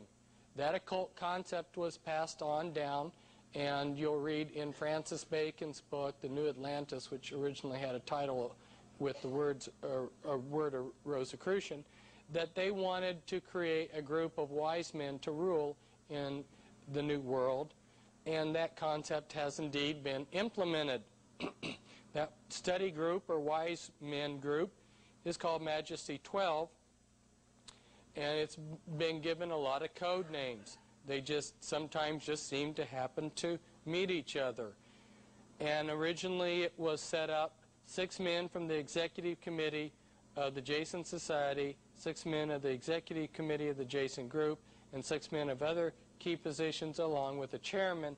And I believe in Reagan's administration they upped the number to 40. And this group on their classified papers has the word magic, M-A-J-I-C, stamped on it. But they can't make all the decisions. So they pass some of the decisions on to the policy planning groups, which I've listed over here: the Council of Foreign Relations, the Trilateral Commission, the Brookings Institute, the Business Roundtable, the American Enterprise Institute, the Population Council, Resources for the Future, and the Urban Institute. But those people can't make all the decisions, so they pass them on down the line, some of them on down the line, to the research policy planning groups, such as the RAND Corporation, the Stanford Research Institute, and the Hudson Institute. Now, how does this work in actuality? Let's say the Illuminati have made a decision as to something they want to implement. They'll get somebody, say the president, announce, we have a problem. Then the president will say, we have a problem. We need to initiate a government study of this problem. And then they will pour millions of dollars into a government study, and maybe after 10 years come up with a large number of findings that are printed in these thick books that even researchers like myself don't wade through. And the bottom line is the decision that they had decided upon long ago. And then they get their opinion makers, government councils, national news medias, and intelligence agencies to help them out to make it appear like there's grassroots support at different levels. And so the legislators say, we had this problem, we did this study, this is the best advice, and they pass a law. Now, if they have any problems along the way, they have their covert enforcers like the Mafia and the IRS and FBI and ADL to smooth out the opposition. Hidden behind the scenes, the Illuminati have created occult area boards in all the areas. Of course, you got your 4 regions with 13 states each, and then within each of those you've got a small section that's given an occult area board.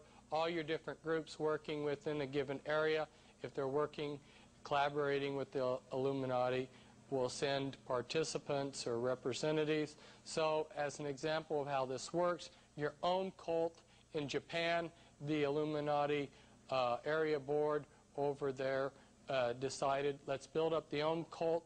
They pull people from other cults into the own cult to build it up.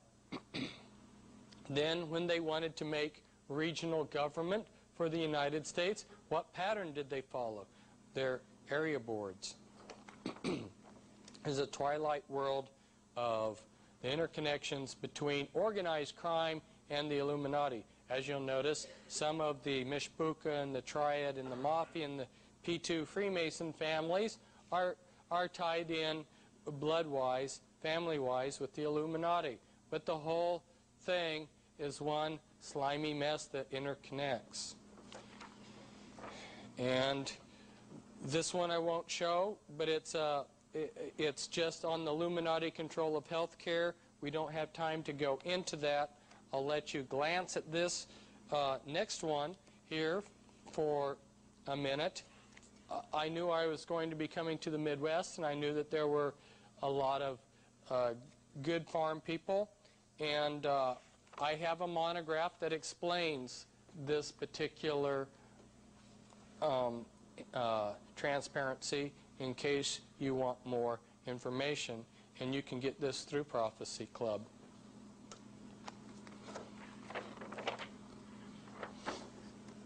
This is Illuminati and mob control of Hollywood.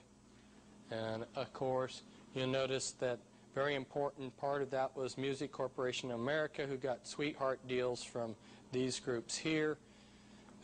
Go through and look at who's in charge of things. You'll find lots of Illuminati names. And this is Federal Reserve, and you'll notice very nice, nice, that's not a nice word to use here, but at any rate you'll notice Illuminati names: Rockefeller, Russell, Peabody, Reynolds, Warburg, Pine, Morgan as original stockholders of the Federal Reserve. This was in my book, Be Wise as Serpents, and I went into detail about how these different components control Christianity. For instance, I went denomination by denomination and gave high-ranking Freemasons who were important clergymen in these denominations. For instance, for the Episcopal Church, this was the list of Freemasons within the Episcopal Church. And here is an example of how Christians are using a Masonic lodge as a church.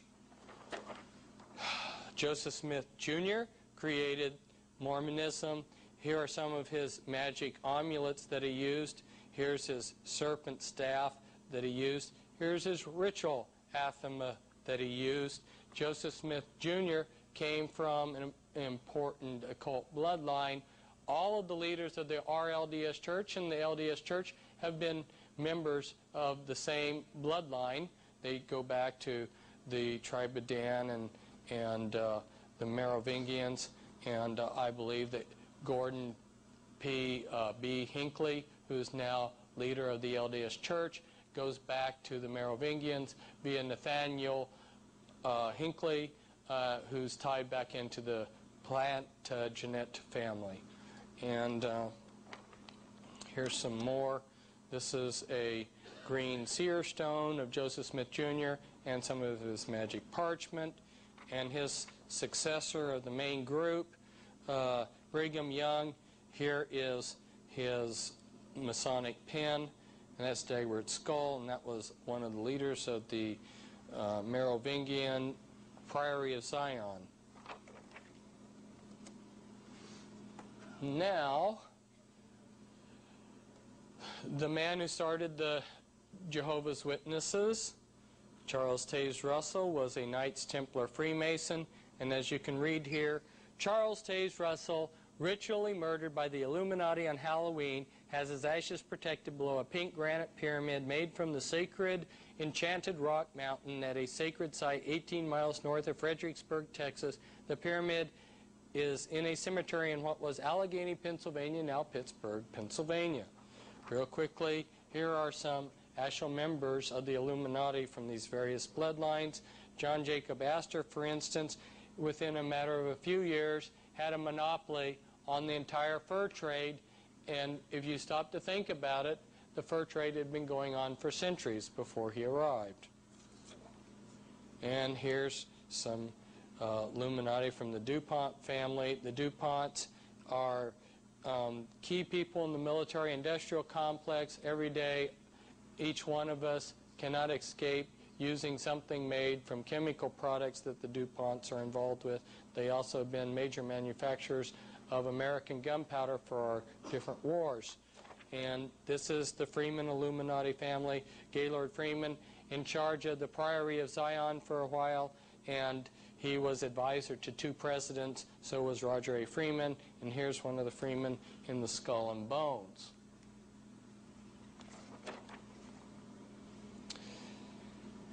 And this is the Kennedys. JFK's sister married into British royalty.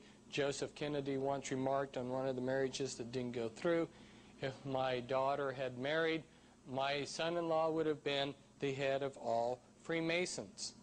And here's JFK making his pilgrimage to the pyramids, just like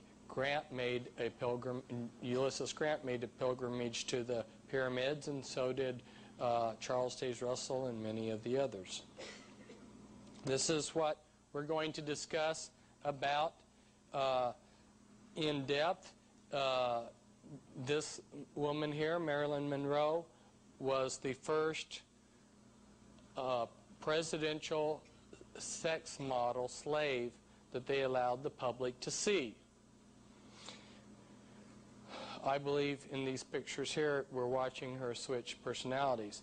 James Mansfield, who was under mind control, she was one of JFK's girlfriends, and she's a member of LaVey's Church of Satan, and Sammy Davis Jr. was also under LaVey's control, a member of a Church of Satan, and also a good friend of JFK. Here's Li Ka-shing, Illuminati billionaire in Hong Kong, who has quite a bit of things in Canada. And here is Winthrop Rockefeller. He supplied money to finance Clinton. He is reported to have the world's largest porn collection. And here's Guy de Rothschild, who in French we might say Guida, and I believe that this man is probably the father of either the Antichrist or the Antichrist John the Baptist. And this is his son David over here in one of their mansions. And here is Billy. And this sign using the left hand, this for some people could mean I love you. Sign with the left hand, sign of Satan, but it's got a more significant meaning. This is one of the ways that they induct people into trance who are slaves.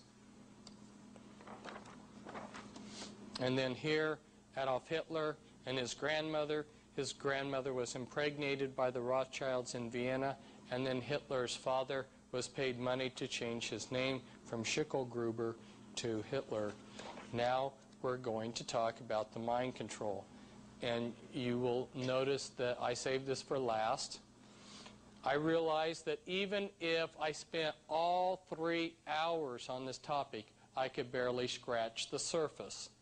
And I was very reluctant to open up this Pandora's box and start talking about something that's so vast and complex a subject that I can barely pull the pieces together to make it a coherent subject for you without raising a lot more questions.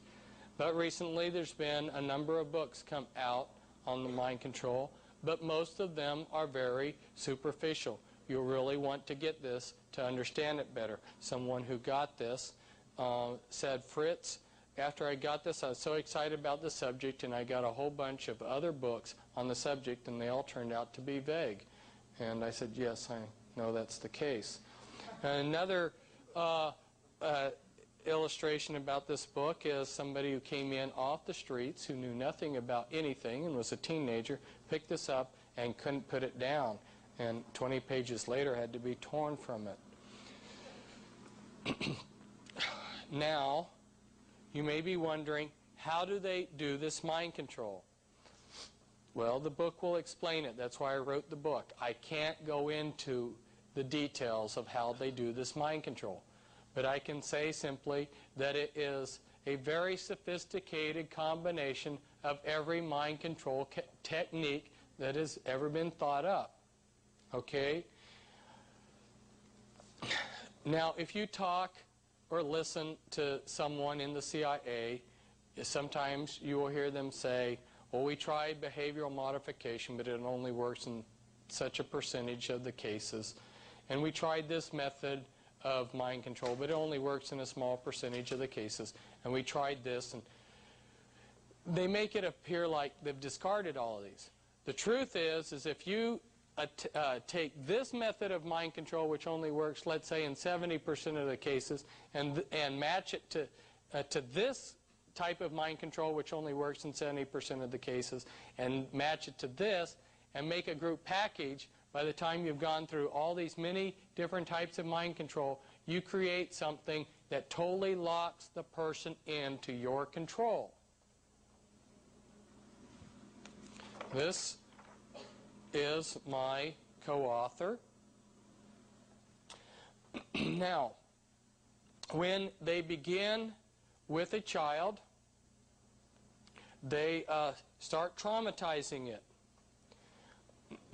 The human mind is like a computer. You've probably heard people say that the human mind is like a computer, and that if you got all of the computers in the world and put them together, then in some functions the human mind would outstrip it.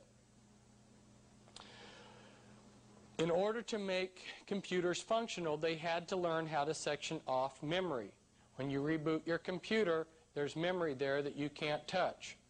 The Illuminati learned centuries ago how to section off memory within the human mind. And it's done with amnesia walls. And the amnesia walls are built by trauma. If you look at a timeline here, and here's a point in time when, let's say, you're in war and your buddy gets killed and it's a trauma to you, you may take and build amnesia walls around that particular event in your mind.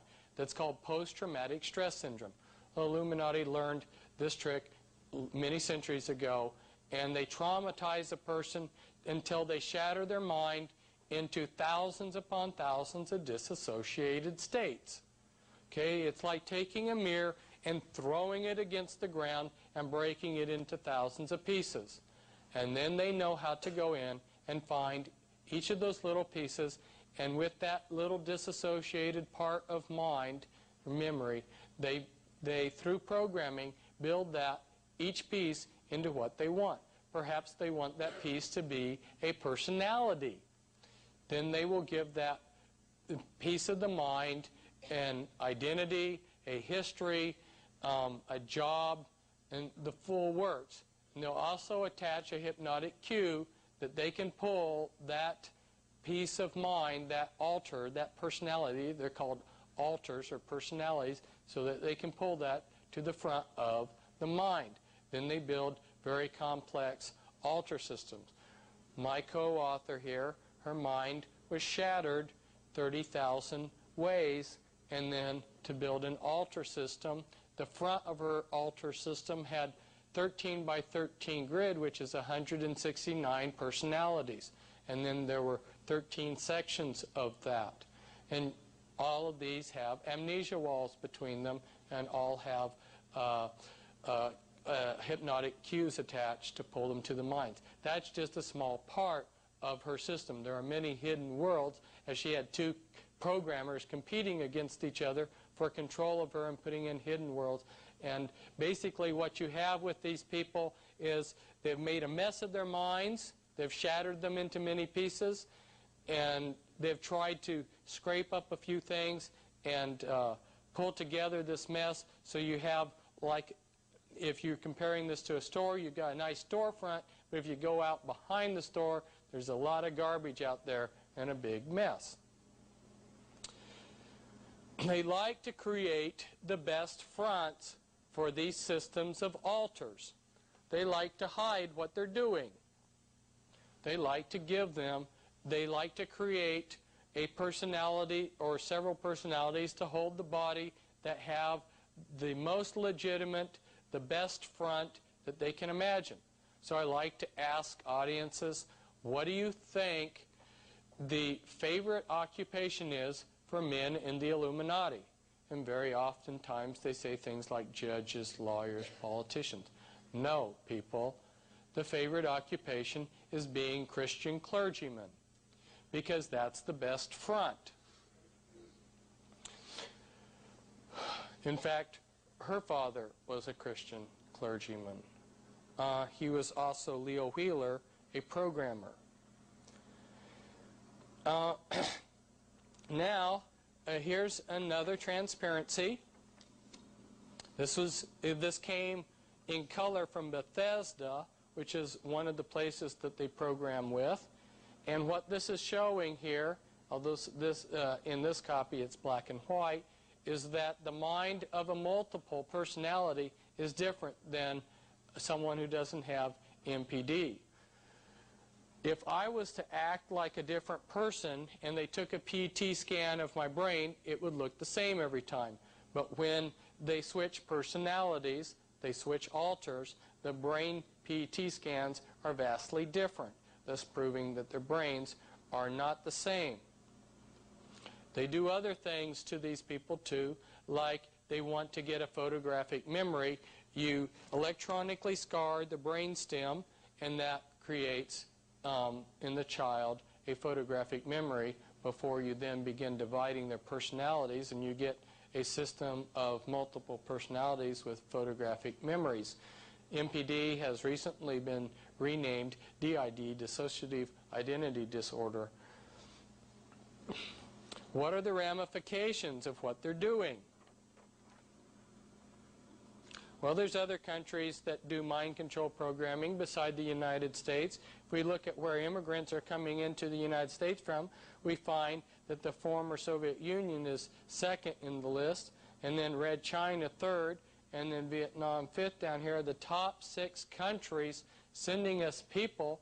3 of them are these communist countries that are involved in mind control. I wonder how many Spetsnaz agents have been infiltrated in from the Soviet Union. This is how to make the perfect spy or the perfect assassin. Remember I said we create the perfect front. Okay, let's say we're going to create an assassin.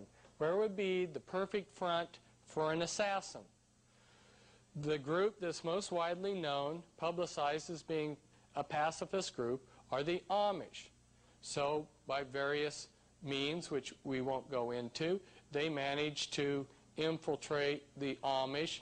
Remember, the Amish were required to send their boys to do alternative service during the various wars, and some of them did that in mental hospitals where they do this mind control programming.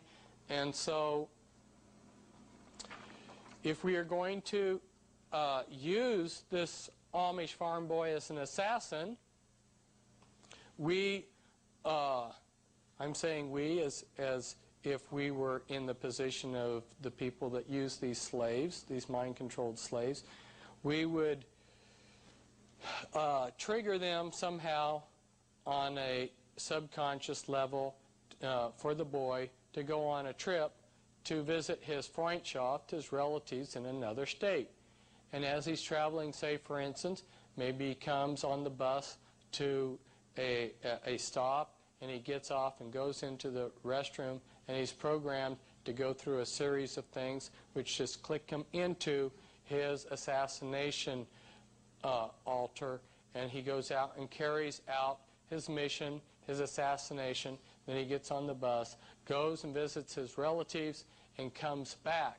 All he knows that he's done is he's visited his relatives. There's a thing called backup amnesia. You forget that you forgot. He doesn't even realize that he's lost time.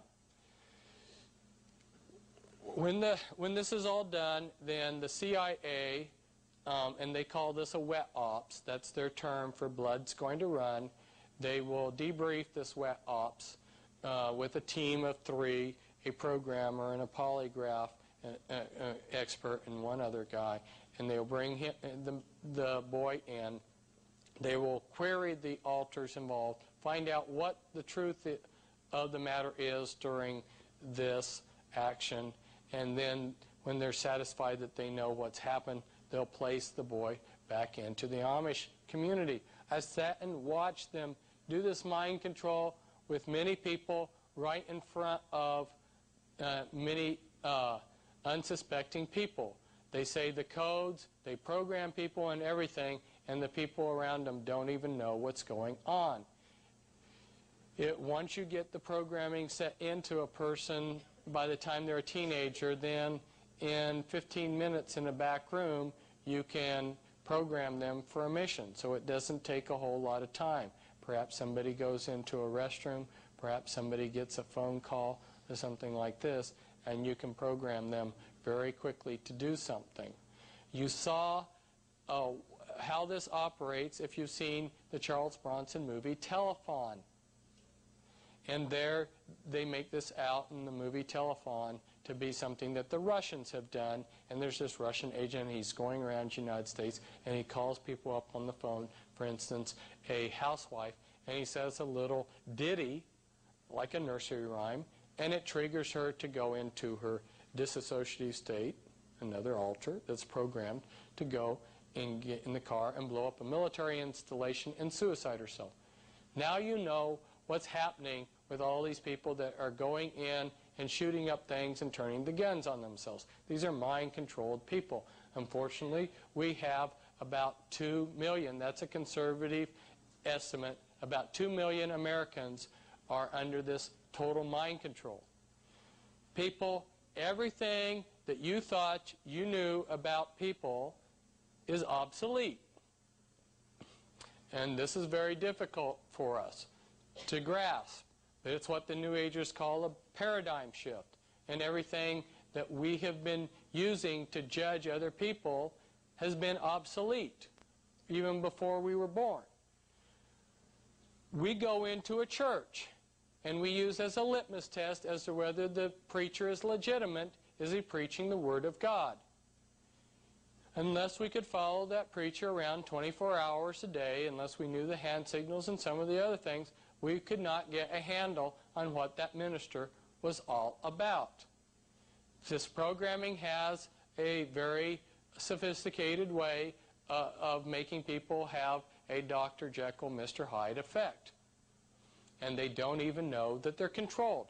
It's undetectable even to the person who's under the mind control. I have a friend who was a Christian minister. He had Collins blood and Rothschild blood in him, and then he was adopted into a Russell family to hide his lineages.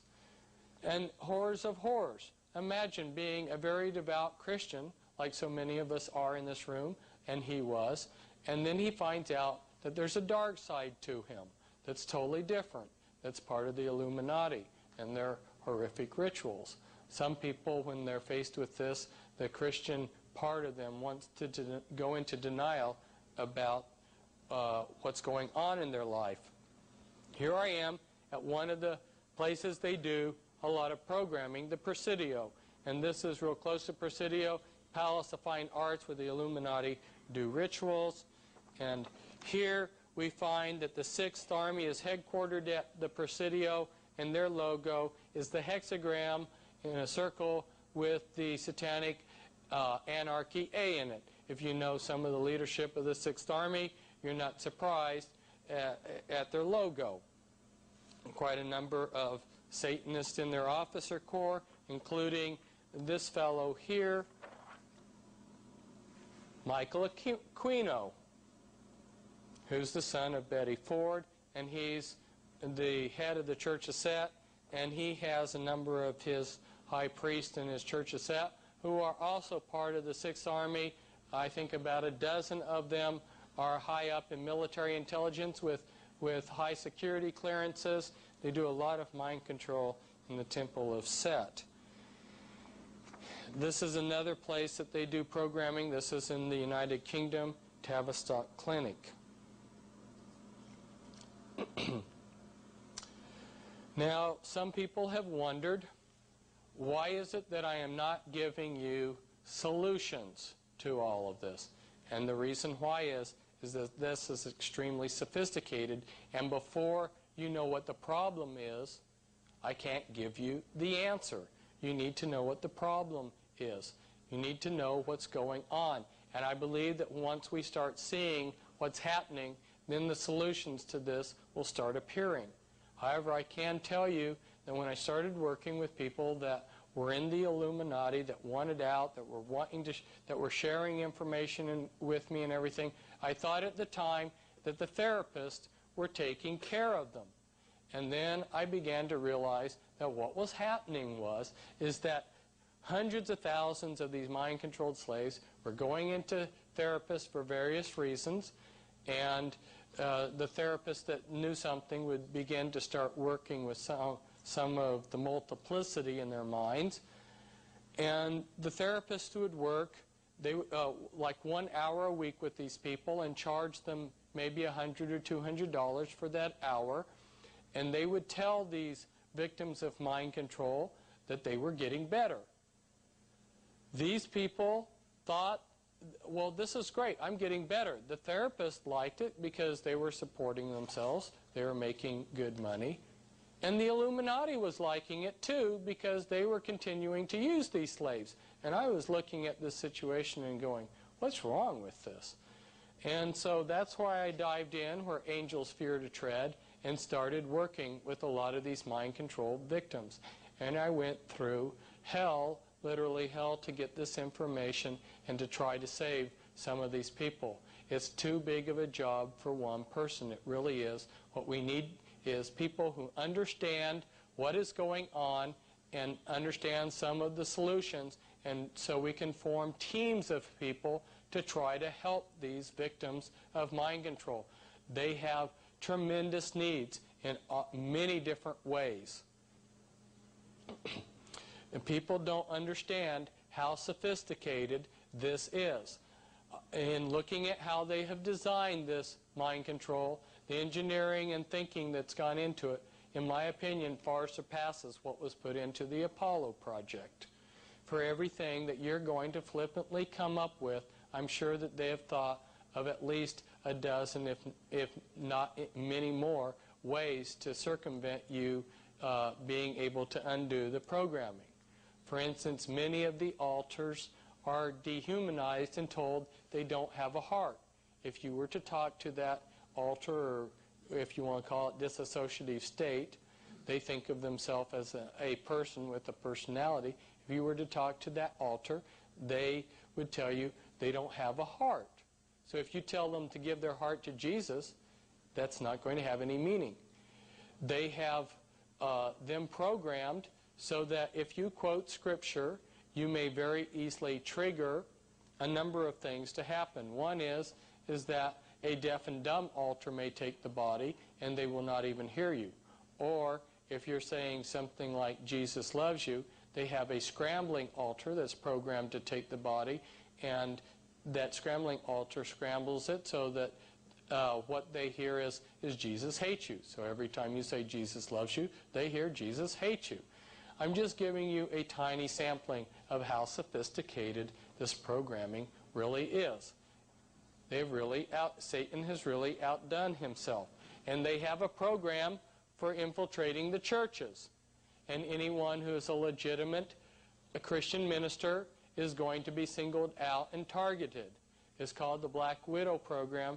They have these mind-controlled slaves that are taught in seduction, and they come in and seduce a minister, and then that minister will be blackmailed.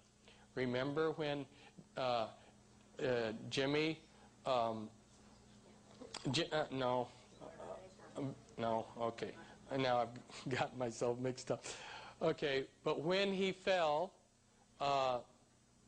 there were 200 ministers that called into Assembly of God headquarters after he fell the next week and reported to headquarters that they also had the same problem.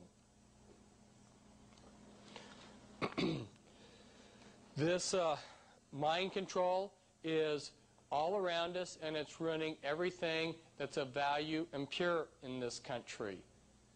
It's being used to dirty anything. And it's also everything that the American people are proud of is actually being used for this mind control. For instance, Walt Disney, Disneyland, Disneyland, Disney World are great programming centers, great places for Illuminati rituals, but Disney movies, which people think are family movies, they have been some of the primary films used to program these mind control victims. The Wizard of Oz was one of the standard programming themes, and Alice in Wonderland was another standard programming theme. And then you see sometime in the 70s or 80s that they started switching and started using more of the alien type themes for the mind control programming. So you started seeing Star Wars and Star Trek and the Star Trek spin-offs being used a lot for the mind control. That gave them an advantage. How did it give them the advantage? Well, like in the Alice in Wonderland, your master sets himself up as the White Rabbit. In the Wizard of Oz, he's the wizard. In this alien stuff, the programmer pretends to the poor victim who's drugged and under hypnosis and being tortured that he is an alien, perhaps from a race that's far advanced of ours. I went through and tried to understand the encounters of the third kind, and I interviewed people that had been abducted by aliens. What I found is that every one of them had this type of mind control. Some of them I couldn't tell them about it, because as I've been trying to get across to you, if you start working with some of these people, it's a very delicate thing, and you could trigger suicide programs. But this one gentleman who I visited with, he told me how benevolent these aliens were that kept abducting him. And again, they looked like people. That's interesting. And he said that although he didn't want them to, they continued to rape him. Well, people, this isn't benevolence. This is abuse. Area 51 is being used to program a lot of people with this alien programming. If you set in a program when you fly a helicopter to pick up a slave and you shine a light in his eyes, you can have him programmed to believe that that light is a UFO. So that's one explanation for a lot of the alien phenomena and the encounters of the third kind. But I do have something that's a treat, something special to show you. I told you that you would get a surprise. And if you look on here, this isn't as easy as on the original, but you'll see reptilian eyes in each of these photos that were gotten from American magazines. And here, this is a little bit easier to see it here. See the reptilian eyes. I have met respectable observers, since, for instance, a Christian psychologist, a very elderly lady who I trust and respect, and she has seen someone with reptilian eyes. Here again is this picture again with reptilian eyes. And if you want to know the rest of the story, you need to invite me back again. That's like the lady who told the stories in Arabia.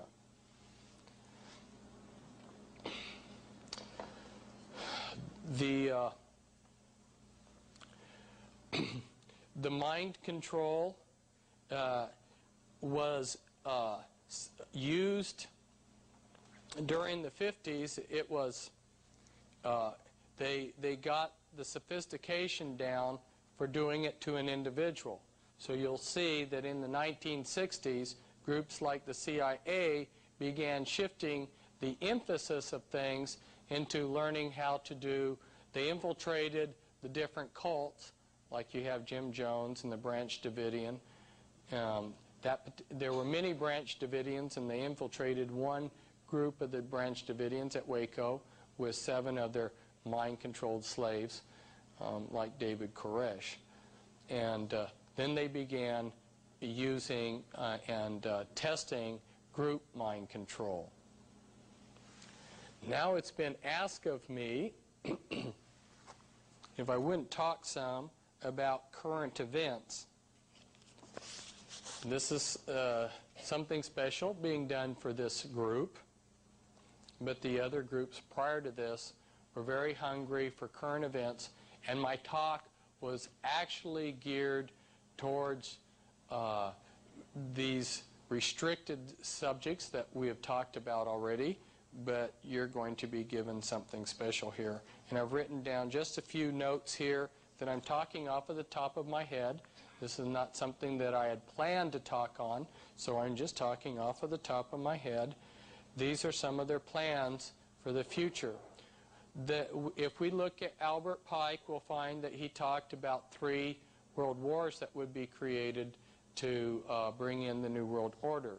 We have a nuclear war planned. If you look at what FEMA is setting themselves up for, about 80% of their activity and money is going into preparing for a nuclear war.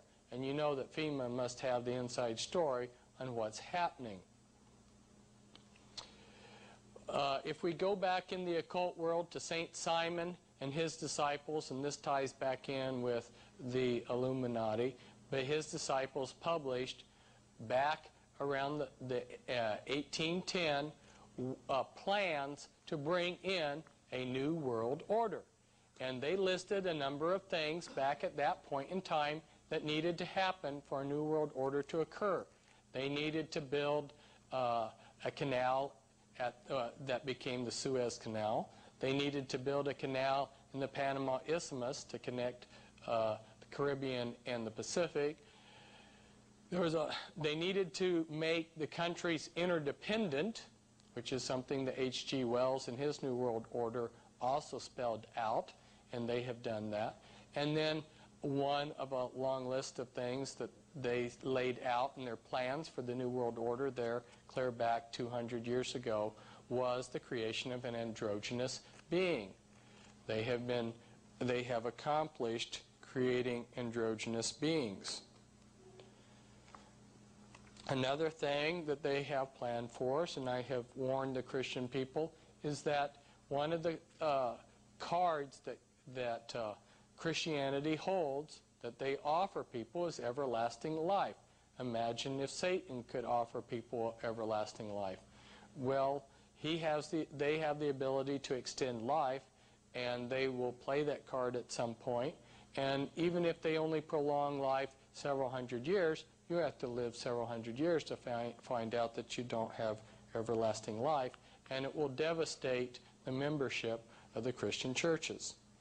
Now, those of you who have read the report from Iron Mountain, you know that they created 3 pseudo-wars as a substitute for an actual fighting war, and that those 3 wars are being implemented today to keep us in a state where they can have all kinds of laws to control us. And those 3 wars are the war on the environment, the war on drugs, and then, of course, their plans to create a mock alien invasion. I have talked briefly on the radio for Prophecy Club about the flying saucers. Somebody very high up in the New World Order, who was brought to Christ by a close friend of mine, has talked about piloting the flying saucers. Yes, the United States government has flying saucers. And before he became a Christian, he considered that the beings that were co-piloting these flying saucers were aliens. But then when he became a Christian, he took a second look and realized these were demons. It's rather interesting. I have tape recordings of some of the aliens talking. They send shivers up my back. They sound exactly like I would imagine a demon to sound like. And what's further interesting is these people are saying, these aliens, that they have been around for something like 500,000 years. And I'm thinking, when do we give these aliens resident status? They have already moved a lot of the first contingents of foreign troops into the United States. Some of you, I'm sure, have seen the maps where that they came up with years ago, where they had planned out which foreign nations would send troops to what regions of the United States. They don't want Americans patrolling American regions for the New World Order. Why, they might be too loyal to their American civilians. They have built a German air base in New Mexico that the Germans control. And here in Kansas, you will notice that they have been training Russian police at Yoder, Kansas, and that there have been large contingents of Russian troops and military hardware that have been brought through the United States, some of it stockpiled. One witness talked to me about the caves in Mexico, which had large stockpiles of Soviet weapons. And of course then are their plans, their long-range plans of what they're going to do with this planet. And eventually it seems like they want to, and this is looking way into the future, move things to Australia as the center of things. If you will look at things right now, the mother country of the Illuminati is England, and the center of England is London. But there are two different Londons. Maybe you are not familiar with that. There is a small enclave within Greater London, which is also called London, but it's the financial district, and it is called the City, okay? And it is a private enclave. And what is interesting about the City of London, which is controlled by the Illuminati, is that it sets where that financial district can have financial transactions because of the way the time zones are set all around the world within one day. It's the only location in the world where they can conduct from one particular point transactions with all the world's financial markets. And that has been, that area of the world has been like the center point for the Illuminati for a long time. But what I'm saying is eventually they hope to move that. And Denver and Atlanta are two of the cities that they have big plans for in the future. And they also plan for some major developments in southern China to build it up.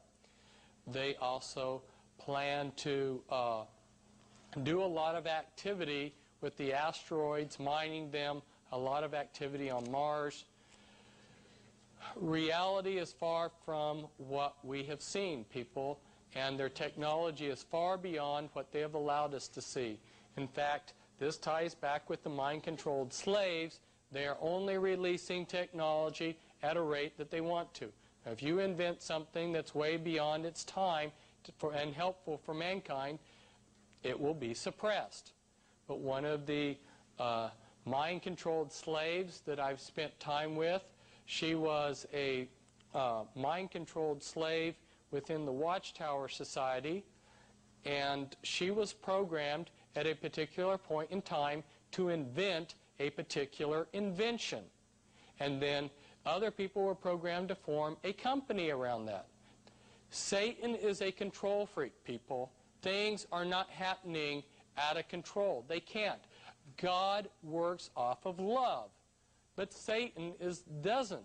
Love doesn't seek its own, but Satan works off of hate. Everything in his world system has to be tightly controlled because he's trying to imitate God. He wants to be omnipresent and omnipotent, so he has all of these spy satellites in the world and all these spies on the ground to try to control. He's a control freak, and everything in his world system seeks his own. It's all working towards these goals. And so what people see as random are actually working to very specific and very controlled parts or elements of a plan. And I can guess I can get myself into more trouble on this videotape by talking about something that's controversial, the Mars colony, which has has slaves up there. They've already brought the New World Order into reality there on Mars. They haven't quite brought it into total fruition here on Earth. And in my 93 newsletters, I pointed out prior to the spacecraft that was to go there in 93, I gave a list of American and Russian spacecraft that had been sent to Mars. If you think back on things, if you're my age, you'll remember that when I was a child, the big issue was, is there life on Mars? Well, after sending many, many spacecraft to Mars, and some of these cost billions of dollars, scientists still tell us they don't know whether there's life on Mars. And if you look at that list, I listed the spacecraft that had gone to Mars. They all malfunctioned. Very strange. And so I told my readers in my newsletter in 93, I said, look at the past history of how all of these have malfunctioned or produced results that were of no significance. I said, the same thing will happen to this multi-billion-dollar space probe. And when it did, people began to think, well, maybe Fritz is right. This is pretty amazing that he could predict that this space probe would have problems. Okay, we've got 3 lists. Shall I go on? Okay, we've got 3 lists. People have consistently asked me about the 3 lists. The red list, the blue list, the yellow list. One of my friends decided to follow the blue splotches, markers that they've put on these road signs, and strangely enough, it led them to a site that shouldn't have had barbed wire, but it did, and looked like it had been built for the purpose of being a concentration camp in the future. Yes, that's what these lists are all about. The red list will be, it's 187,000 Americans, and the lists, which are on computers, have already been distributed. And perhaps the scenario that will happen to round up people on the red list will go like this. And this comes from a man who, part of it comes, the bulk of it comes from a man who was the inspector for the Joint Chiefs of Staff of these concentration camps. There may be an electrical blackout at night. If you have an electrical blackout, watch out. It might be a cover for them coming for the red list. And then people like these Russians who are hiding, they have these the names. They will come at 4 a.m. just like they came at that time for Jesus. They'll pull you out of your house, and they will take you in a van, take you to like a cul-de-sac where helicopters flying in that are black. They're flying off of their regular system navigation, will take you to sites and then take you to locations where you will be terminated.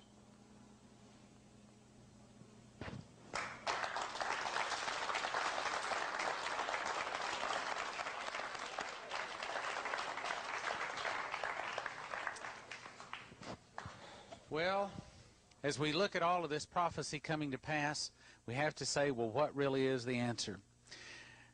I don't know about you, but I would like the rapture to have taken place about 6 minutes ago. But it didn't. And the reality is we don't really know. Prophecy is a very difficult thing because we're given a blessing if we try to figure it out, Revelations 1:3. But God also tells us that we see through a glass darkly. He doesn't give us all the pieces of the puzzle. So we stand in front of a puzzle trying to put all of the pieces together, but we don't have all the pieces. We're given a reward to look, but we aren't given all the pieces. We don't know how they all fit together. So when we see these things that point to the fact that we truly are close to the end, See, folks have been saying for a long time, well, they've been saying for 2,000 years Jesus is going to come back. But today, with these kind of evidences, this kind of information, it shows us truly time is very short. What do? There are people that will tell you what you need to do is dig a hole in the side of the mountain, pull in the entrance. And I do believe God is telling some Christians to store nuts for the winter. And my answer to that is, do as God tells you to do. But I can tell you that the physical preparations don't mean anything unless you've made the spiritual preparations. So the first question is, if the rapture hasn't happened, and we're going through trouble, if we're in a detention facility, if we find ourselves on a black helicopter, if we find ourselves in a soup line and there's no soup, if our electricity's been cut off, if our money's been cut off, shut up in a bank for six months or so, how do we handle that? What do we do? What do we do when we're out of food? Well, first of all, we better have God's protection. We better have made some spiritual arrangements. So how do we get God's protection is the first question. Second question is, how do we get our name written in the book of life so we get to go to heaven when we do die? Well, first of all, how do we get God's protection? The only way God protects us is if we're clean, with no sin, no spot, no wrinkle. That's our objective in life. Now, how do we do that? First, we have to clean up. Well, the good news is there's still detergent at the store, and the name is the blood of Jesus. First thing we have to realize is Romans 3:23 says, for all have sinned and come short of the glory of God. We've all sinned. We've all made a mistake. So if we're going to get our sins washed away, we have to realize that they're there. Next is, we have to realize we can't earn it. Ephesians 2:8-9 says, for it is by grace you are saved, through faith, and that not of yourselves. It is a gift from God, not of works, lest any man should boast. Now, if it's a gift, then how do we reach out and take that gift? How do we reach out and ask for our sins to be cleansed? Romans 10:9-10 says, if thou shalt confess with thy mouth the Lord Jesus, and shalt believe in thine heart that God has raised him from the dead, then thou shalt be saved. For the heart man believeth unto righteousness, but with the mouth confession is made unto salvation. We've simply got to say it and got to believe it. Acts 2:38 says, repent and be baptized, every one of you, in the name of Jesus Christ, for the remission of your sins, and ye shall receive the gift of the Holy Spirit. But what is that word repent? In my life, one day, having made a mess of it, I sat down and I said, God, I made a mess of my life. I said, I'll tell you what, I'll make you a promise. I'll make you a deal. If you'll give me another chance, if you'll forgive my sins, if you'll wash me clean, from here on out, I'm yours. I will do my best to follow your laws. I will read your book. I will see that I learn it. And from here on out, I'm yours. That's repenting. Holy Spirit, I ask you to go out and knock on the hearts of those people whose names you'd like to write into the book of life. Those people you'd like to wash clean so that you can save them and provide for them in the day of trouble, that they would make that decision this evening and also on the videotape in Jesus' name. Now, we've prayed this before, but let's all pray it again. Let's bow our head, no one looking around. Dear Heavenly Father, let's say it all together. Dear Heavenly Father, I admit I'm a sinner, and I confess with my mouth, and I believe in my heart that Jesus is the Christ, the Son of the living God, died on the cross, arose 3 days later, sits at the right hand of the Father. Ask him to forgive my sins, write my name in the book of life, save me in the day of trouble, and keep me holy. In Jesus' name, amen. I'd like to say it's all over, just simple as that. Now you can go on and live like the devil, but that's not what the Bible says. It's not that simple. Matthew 7:21 says, not everyone that cries, Lord, Lord, will enter into the kingdom of heaven, but those that doeth the will of the Father. Jesus says, I am holy. Be ye holy, for I am holy. So we have to follow on to follow his laws. It's not over in another way, because Matthew 10:32-3 says, whosoever confesses me before men, him will I also confess before my Father which is in heaven. But whosoever denies me before men, him will I also deny before my Father which is in heaven. Very serious. What's he saying? He wants us to say it in front of our other peers, friends, neighbors, relatives, co-workers, bosses. That's what he wants. not to embarrass you, but so you can fulfill Matthew 10:32 and 3 in your life, so you have the opportunity to confess with your mouth that Jesus is your Lord. If you prayed that prayer for the very first time and you meant business with God, would you raise your hand, please? Okay. Now, if you prayed that prayer, rededicating your life, saying from here on out, I'm yours.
As Barbara said this morning, the more you know, the more you know that you don't know. There are so many things that are happening in this nether world behind our backs, things that happen that we are not aware of, and that's going to be more or less the subjects of our next two presenters.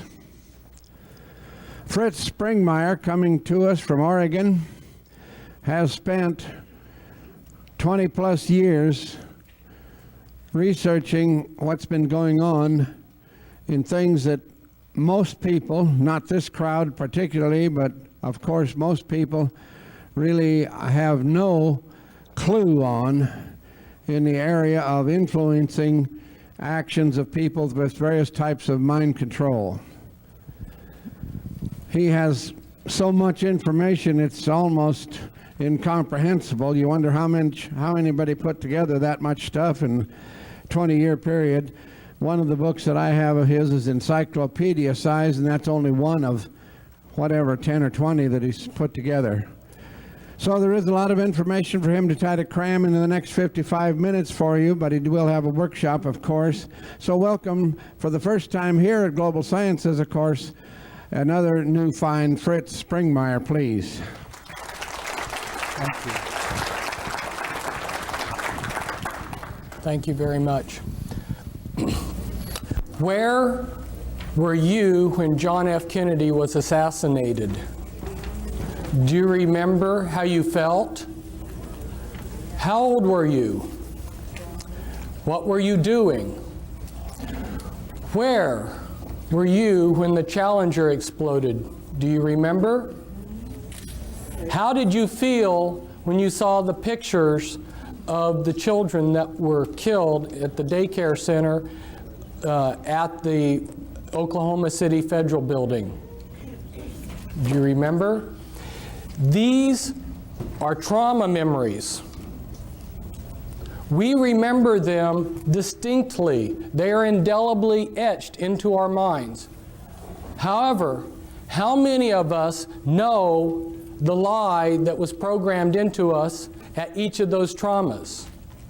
Now, I realize that most of you don't know what I'm talking about, but I'm getting there. See, I'm not challenging your memories of those traumas. Each of us remember those traumas very distinctly. However, the problem is that we don't know the lie that was attached to each of those traumas. In fact, most of us have never even considered that the conspiracy killed John F. Kennedy in full view of this country for a reason, in order to program us a lie. We have never asked ourselves, why didn't they quietly poison him and make it look like a natural death? In spite of John F. Kennedy's good front of being healthy, JFK was a medical basket case. So why didn't they try to take advantage of his natural weaknesses? So we've got two facts here. The fact is that they killed John F. Kennedy in full view of the entire nation, and the other fact is that we still have a trauma memory associated around that trauma. However, we do not understand, most of us, how they programmed in a lie to us through that trauma. Now, those traumas that we have just discussed are very mild compared to the type of traumas that we're going to be discussing today and in the workshop tomorrow in the afternoon. I'm here to tell you about trauma-based total mind control. This is a type of mind control which turns the victim into a puppet, a slave. This is a type of mind control which is so horrendous that it dehumanizes a person to be a robot, an expendable piece of machinery that they can throw away. And the problem is that this mind control is essentially totally undetectable. The things that I'm going to be telling you today are going to affect you and your children and your grandchildren. And I don't have enough time up here in 55 minutes or an hour to give you much more than just scratch the surface of what I have to tell you. But I do want to be able to, in this first hour, to tell you the issues and then also expose you to our literature, our information that we have that you can obtain that covers those issues, so that if you want to obtain more information on this, you can. Today I'm going to give you some important keys to some of the important mysteries in your life. Everyone loves a treasure hunt. Today you've hit the mother lode. This mind control pertains to many of the things in our life. Why are so many people being abducted by UFOs? Why do things keep going wrong in our government? Who is running the world? How do we protect ourselves from someone who's an intelligent agent of the New World Order? How do we protect ourselves from deception? These are all issues that relate to mind control, and they are the type of issues that I give answers to. What would you like to know about the New World Order or its mind control? Or perhaps the subject bores you. If you don't know where you're going, how will you know when you get there? Where is this nation going? Where are we going with all these UFO abduction experiences? I'll tell you, we are headed toward total mind control. And I'm giving you this talk to motivate you, to help you, to inspire you, to inform you. Now I'd like to do a little exercise. Look at the person on your right and look at the person on your left. Now I'm not doing this to instill fear into you. But the reason I wanted you to look at the person on your right and the person on your left and then yourself is because one or all of you may be under this total mind control and not even know it. But I'm not saying this to instill fear into you, but I'm trying to motivate you out of your complacency. Because after I found out about this horrendous mind control, which is being carried out on such a grand scale, that my life became insignificant compared to the suffering of the millions of victims. And that's why I've dedicated my life to stopping this mind control, or doing as much about it as I can. But I can't do it all by myself, and nor can I succeed with my co-author, Cisco Wheeler, back there, but we need all of your help. Now, this has been a great conference. There's been a lot of great speakers. But if I was to sum up this conference, I would sum it up as saying mind control and disinformation. What do I mean by disinformation? Today, people don't understand what disinformation is. One needs to go and study, which I have done, how these intelligence agencies that disseminate disinformation, how they operate, and what kind of disinformation they put out. A very good example of this is MI5 and MI6, British intelligence. Maybe a lot of you are aware that British intelligence created American intelligence, and British intelligence is extremely powerful. Before World War II got started, the British had infiltrated the Nazi spy apparatus so that every German agent that was recruited into the Nazi apparatus that was spying on Britain had to become a double agent. 100% of the German agents spying on Great Britain was a double agent for the British. And anyone who joined those spy cells had to become a double agent, or they got dropped, so they kept the continuity. Through those double agents, they disseminated disinformation to the Germans. If you will study the type of disinformation that they fed through those German agents, you'll get a good idea of the type of disinformation that's being disseminated to you all through double agents. Some of them have been up here as speakers. You may think that disinformation is simply passing a lot of lies.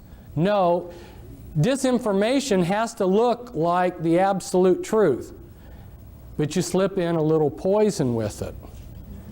So some of these double agents that the Nazis had received very big decorations by Hitler.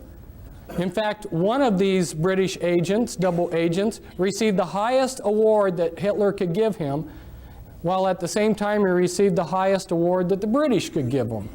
Kind of interesting, huh? An example of how disinformation works. You give 99% true information, and it's that one little piece of disinformation that's the clincher.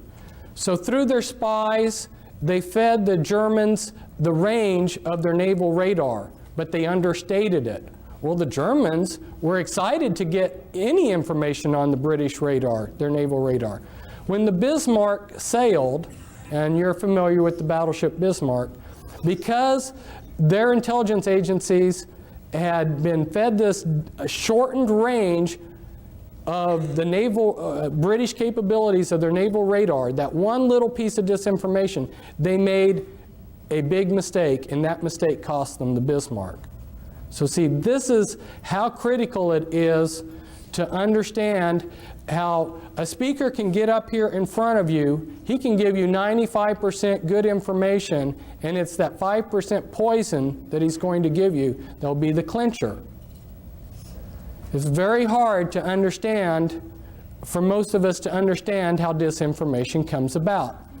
Now, my co-author back there, she said, Fritz, you're not going to hold back on these people, are you? Well, for those of you who don't know me, if you watched that movie Braveheart, when I watched the movie Braveheart, I realized that's me, you know. I've been trying to fight these people, and I've got the same spirit. No, I'm not going to hold back on you people, and I don't think you want me to hold back. You want the whole truth, and I'm going to give you the truth as best as I can. And some of you who don't know may be wondering, who is this Fritz Springmeier character? And so, unfortunately, I need to just take a minute and tell you about myself. Why am I in a position to be up here telling you things that other people can't? I think it goes back to several generations before me. My great-grandfather was a very insightful, wise, intelligent, good man. He lived in Germany before World War I, and he saw, because he was insightful, what was coming. So he escaped in a wagon underneath some sacks of grain across the border into the Netherlands, because he saw that a world war was coming at a time when most of the world was just having a good time. And I think God honored the desires of his heart not to be involved in all the warfare that he saw coming to Europe, because he had 5 sons, and they had a lot of sons, and not one of his sons or grandsons ended up fighting in a war, because their age staggered them so that none of them ever got drafted. That's pretty amazing. And then if we look at my father he's still alive. He's exceptionally brilliant man. You would call him a genius. And as I grew up, he allowed me to ask 1,000 questions. You know, I sat there and pestered him the whole day asking him questions, and he would answer them. And he never got tired of that. And he tried to take where he was at in life and his capabilities and help the world. And my mother, she was another brilliant person. My mother and father grew up on farms. They were farm people. They were good people. They were not associated with the system at all, nor have any of my relatives, except for one of my dad's cousins in World War II, because he was a genius, worked on the Manhattan Project. But my father has basically been a technocrat for these people that run the world, and he tried to make a career out of going to third world countries and developing their agriculture. And so I got to see some of the movers and shakers of the world, and I also got to see how the people, as David Adair called them, you know, these bureaucrats, how they treated the technocrats that worked underneath them. My father was sent by the U.S. State Department aid program to Nepal when I was a child to develop the Nepalese agriculture. And he painstakingly typed up a big, massive report of their state of affairs all over the country, which he traveled on by foot and by jeep. And when he and a plan to improve their agriculture, and they had lost it within 2 weeks. And that was back before there were photocopy machines. So I saw how saw time and time again how the people that are running this world just played around with people like my father, who sincerely wanted to improve this world, this planet. not growing up in this country and not coming to continental United States until I was 11, have an outsider's view of this country and what's going on. And you know, when you're in a situation, if you can step aside and look at it from a distance, you see it differently. And so there's a lot of things that I see about this country that maybe other people can't, because I have been in 33 countries, and I've been a world traveler, and I see things from a different perspective. Plus, when I was in Nepal, we didn't have television. I spent a lot of my idle time reading Encyclopedia Britannica. And I went to a private school that when I came to the United States, I was 2 years ahead of the kids in public school. So that gives you a little bit of background of why, having been a truth seeker who's devoured books every day and have interviewed countless numbers of people and done all kinds of research, that gives you a little bit of background as why I'm up here telling you some of these things rather than somebody else. What I've seen at this conference so far, there's been a lot of things that pertained to my research on mind control. Our Japanese speaker last night, he talked about blood pressure in the head and how he went out to find out. It was so frustrating for me this last week. I tried repeatedly to get a chance to tell him why he didn't find any information on that when he went out there looking in the medical books. Because see, I have been spending time researching mind control and what these people are doing. And there's a cerebral spinal fluid as well as the brain, the blood pressure in the brain, and a lot of other things that he's not aware of that have been suppressed by these people.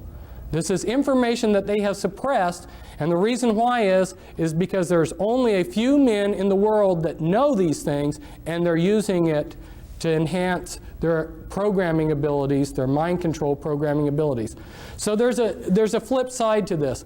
Some of the things that I'm going to tell you about today are horrendous, but the flip side of it is that some of the things that the New World Order and the Illuminati know, if they were put to good use, would be fantastic. I have repeatedly seen that these people are giving us the crumbs of technology and information. In fact, they go to there's a conference, Bill Gothard seminars, where they teach spiritual principles for Christians. Their programmers go to these conferences. Their programmers, their mind control programmers, know how a person can make themselves into a great spiritual being.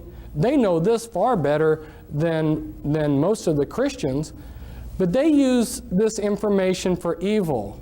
They're able to take and set in things within the life of a person to prevent them from becoming the person that they could have. So there is a good positive flip side to this, but if you saw what I've seen, it would make you angry that these people are taking what could be used for the elevation of mankind, and they're using it to enslave us. Now, as I go through this, I'm going to touch on a whole variety of things because, like Dean was telling me, he says, my audience knows a lot about the Illuminati. The thing of it is that the information, the level of information that I'm putting out about the Illuminati, unless you've been in touch with my information, you haven't heard it before, because that's a much deeper level than what the people are telling you. So I need to just touch on some things so you see the type of information that you can get, and this all pertains to the mind control. So we're going to run through real quickly here some overheads. Around this date, Admiral Stansfield Turner, who was head of the CIA, went before a congressional subcommittee, and he admitted to them that, yes, the CIA is carrying out mind control on countless numbers of unwitting American victims. And he even went so far as to say the basic methods that they use in this mind control: hypnosis, drugs, and torture. And around this period of time that he was addressing the congressional subcommittee, why the New York Times had this article. Here they mention a couple names of these are mind control programmers: Dr. Ewan Cameron and Dr. Louis Jolyon West. They were two examples of mind control programmers.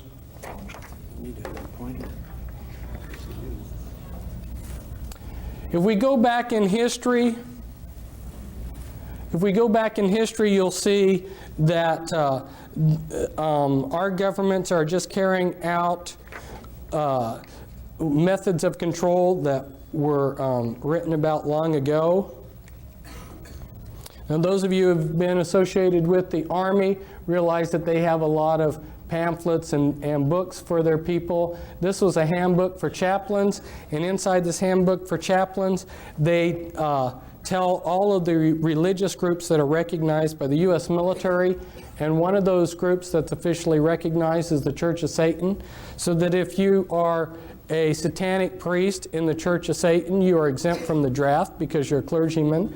And Anton LaVey happens to be one of the mind control programmers that I have been exposing, and you'll see a picture of one of his slaves in here.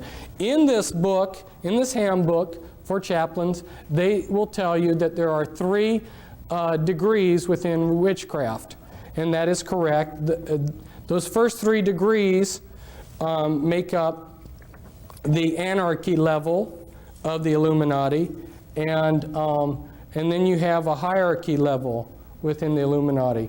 Last summer, I went out on speaking circuit of 14 major U.S. cities, and there was a tape made, a professionally made tape in a television studio where I explain charts like this, explain a lot. So I strongly recommend that you get that videotape because it gives an excellent overview of a lot of things. But for instance, you'll have this diagram explained, and I go into the top 13 Illuminati bloodlines in that tape. I also have a book. This comes from a book, The Top 13 Illuminati Bloodlines. This pertains to the mind control because these bloodlines learned about these mind control techniques many centuries ago. These are the movers and shakers of the world. And for instance, the Rothschilds, their secret genealogy traces back, and this is inside information. You're not going to learn this reading a book. This is inside information. Their genealogies go back to Nimrod. So these are some very powerful bloodlines, and they have learned a lot of techniques for controlling long ago. And when you learn who the bloodlines are, it totally changes your view of history. Now, for instance, Grant and my co-author back there, Cisco, who I brought out of the Illuminati, her father was a programmer, and parts of her were used for programming. Her great uncle, her dad's uncle, was the head of the U.S. military during the Vietnam War, General Earl Grant Wheeler, and he was a descendant from Hiram Ulysses Grant, and Ulysses Grant was of the Collins bloodline and of the Delano family bloodline, 2 very powerful bloodlines, and you may have thought that he was just a common ordinary person. So to understand what's going on, you really need to understand these bloodlines, and that's why I encourage you to get the book that we have back there, the Volume 1 book, the Top 13 Illuminati Bloodlines. These are just some representatives of those bloodlines. And these are Illuminati members that I'm showing you here that are representatives of the different bloodlines. And the DuPonts, for instance, have been in charge of a large portion of the military-industrial complex. They've produced the gunpowder for all of our wars. So every war that we've had, they've gotten incredibly rich. They also are into a lot of the chemicals. Every day you use chemicals that came out of DuPont factories. The Freeman family and Gaylord Freeman, head of the Priory of Zion. And this is the Kennedys. Here we see JFK at the Great Pyramid. It seems like a lot of these Illuminati types have made a pilgrimage to the Great Pyramid. And here's Anton LaVey. See if I can get him up a little bit so that the camera can see a little bit. This is Anton LaVey with one of the members of his church, Sammy Davis Jr. Sammy Davis Jr. was part of Rat Pack, which were working with the intelligence agencies and were Satanists.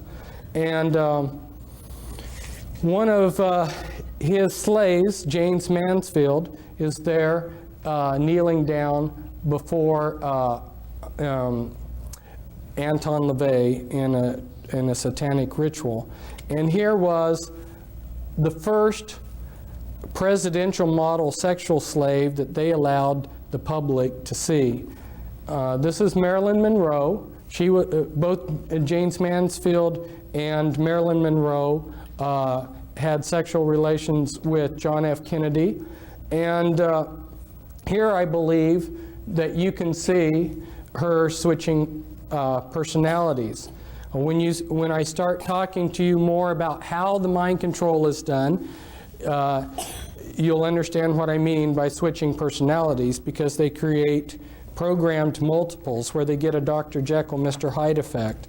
And here's, this is Winthrop, who's said to have the largest porn collection in the world.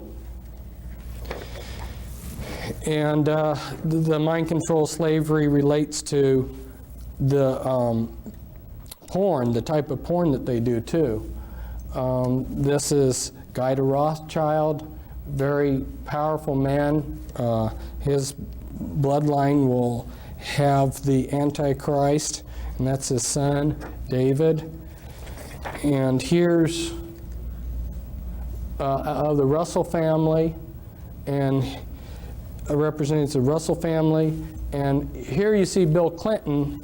This is a hypnotic induction for a mind-controlled slave. He hypnotically inducts them. And then you have William Huntington Russell and Samuel Russell, which tie back into your slave trade. So see, these people these Illuminati families have been involved in slavery for a long time, and they've been involved with mind-controlled techniques for a long time. A lot of what they did with the black people was for purposes of, they were very skillfully using trauma and divide and conquer against the black people when they enslaved them. And I don't have time to go into all the ideas behind what they did to the black people, but just leave you with the idea that the reason that they brought over the black people like they did in the ships, with so many dying, and the way they separated them from their past and everything, it was all utilizing mind-controlled techniques. And this is some other Illuminati bloodlines here. The Lee family, Li Ka-shing, billionaire in Hong Kong. Some others. Hitler was of the Rothschild bloodline. I found out that Scotland was very important to all of this, and I just highlighted some of the Scottish clans that were involved in the Illuminati. And for some of you that need to see this, because you wonder if satanic ritual abuse does occur, I got this out of a museum, and it's written it's an oath to Satan that's written in the blood of the person who made the oath. And this is very standard for people within the Illuminati. And this all relates to how the mind control is done, because a lot of you can't separate the rituals, the satanic rituals, from the mind control programming. They dovetail in. But they're also using alien themes in the mind control too. And again, I will explain this in the videotape. It's a castle in Belgium, an important castle of the Mother of Darknesses, which is a rank within the Illuminati. This is the front entrance to it. The Illuminati have set up objectives, okay? And then those are broken down into components, and then they use different parts of society to bring those objectives about. They want things to happen as if they're happening naturally. From debriefing people that have heard planning sessions where the 20-year and the 30-year and the 50-year plans of the Illuminati were explained in detail, one of the major components to their plans is they want everything to happen as if it's unfolding naturally. So where the mind control slavery is so important is they have salted their people throughout all levels of society. There is no religious group, there is no philosophy, there is no political group that can't be infiltrated with their mind-controlled slaves. Here's an example of another objective. And you can see how they've broken it down into components, and then their people that are salted throughout different areas are bringing about those goals. This is explained in the videotape, so I won't explain it, but it shows the type of thing that I go into in some of my literature, in some of my books. And this is the Illuminati occult area boards that when they went to make federal regions, they copied the boundaries that the Illuminati occult area boards already had. And again, this is the type of thing that we talk about in the videotape. And you may say, what does this have to do with mind control? It's because healthcare and control of grains and all of these different things that we see being controlled behind the scenes, the way that they are able to control them is with these programmed multiples. And that's why people are saying, well, I can't believe that there's a conspiracy because I don't see it. No, it's being very subtly done behind the scenes. Here, Alice Bailey, who was connected to these people, was head of Lucis Trust and wrote quite a few books, started 140 New Age groups. She writes, "Years ago I said that the war which may follow this one would be waged in the field of the world religion. Such a war will not work out, however, in a similar period of extreme carnage and blood. It will be fought largely with mental weapons and in the world of thought. It will involve also the emotional realm from the standpoint of idealistic fanaticism. This inherent fanaticism found ever in reactionary groups will fight against the appearance of the coming world religion and the spread of esotericism. The coming struggle will emerge within the churches themselves." She's talking about mental weapons. Now, she doesn't spell it out here, but what she's talking about is the mind control that I'm talking about. And the name of her book's very appropriate. It's the Externalization of the Hierarchy.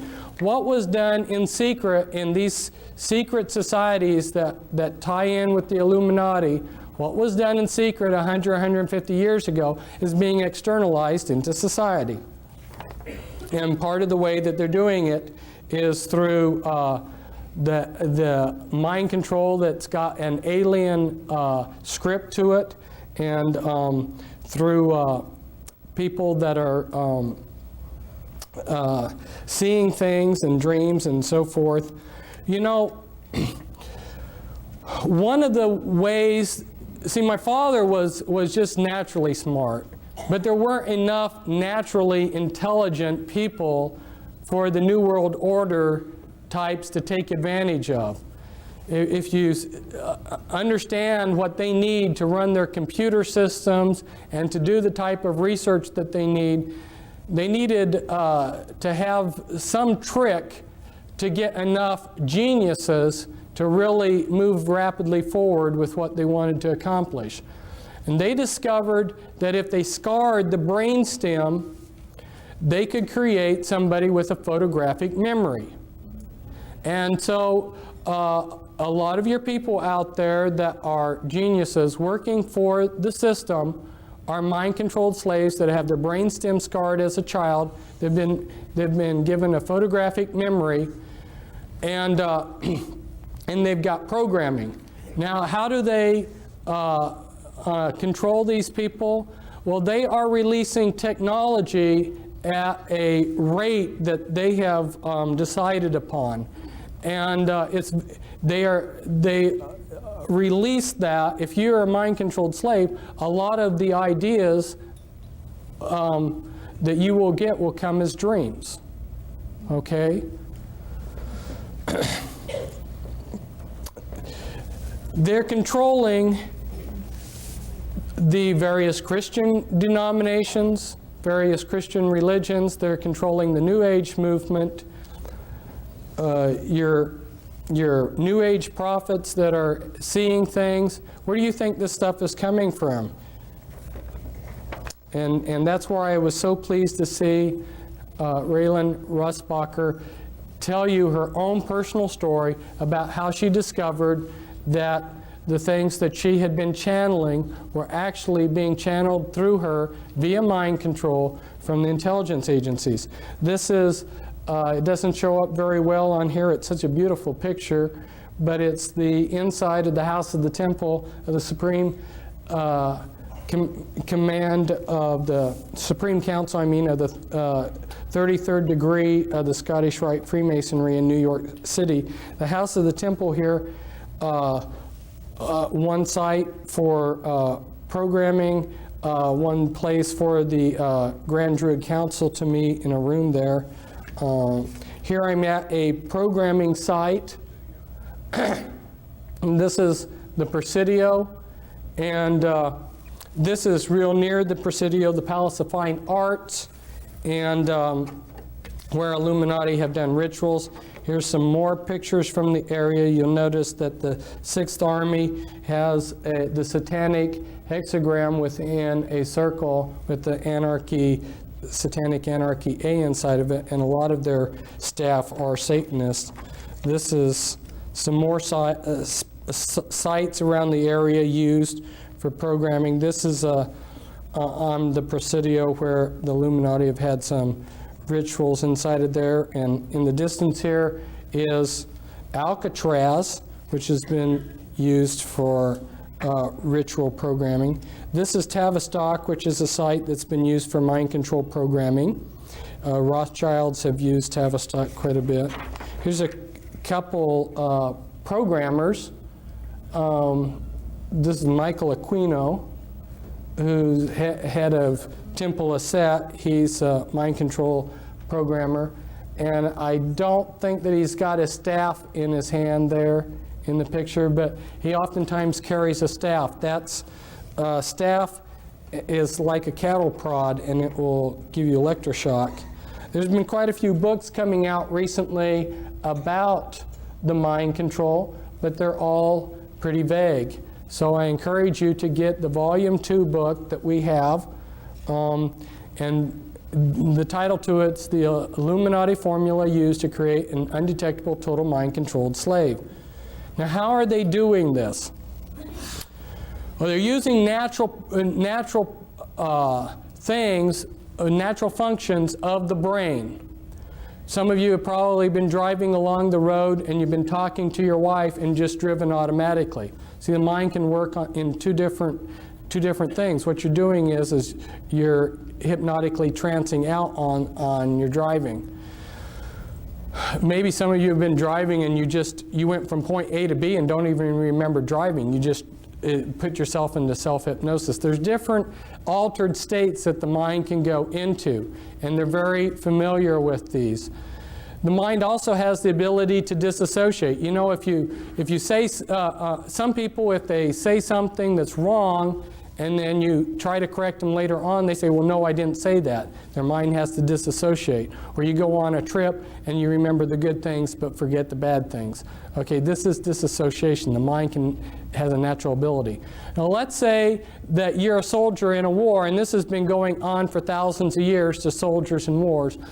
Let's say your buddy, for instance, has his arm blown off and his guts are blown out, and it's a horrible sight. The mind protects itself, and if you look at it on a timeline, and at this point in time is that trauma, if the trauma is severe enough, what the mind does to protect itself, it builds amnesia walls around that trauma. Well, the Illuminati learned this a long time ago, and so what they do is they compartmentalize the mind. They take a small child and they just traumatize the heck out of it and split the mind and build all these amnesia walls between all these traumas. The worse the trauma, the better, because the better the trauma wall.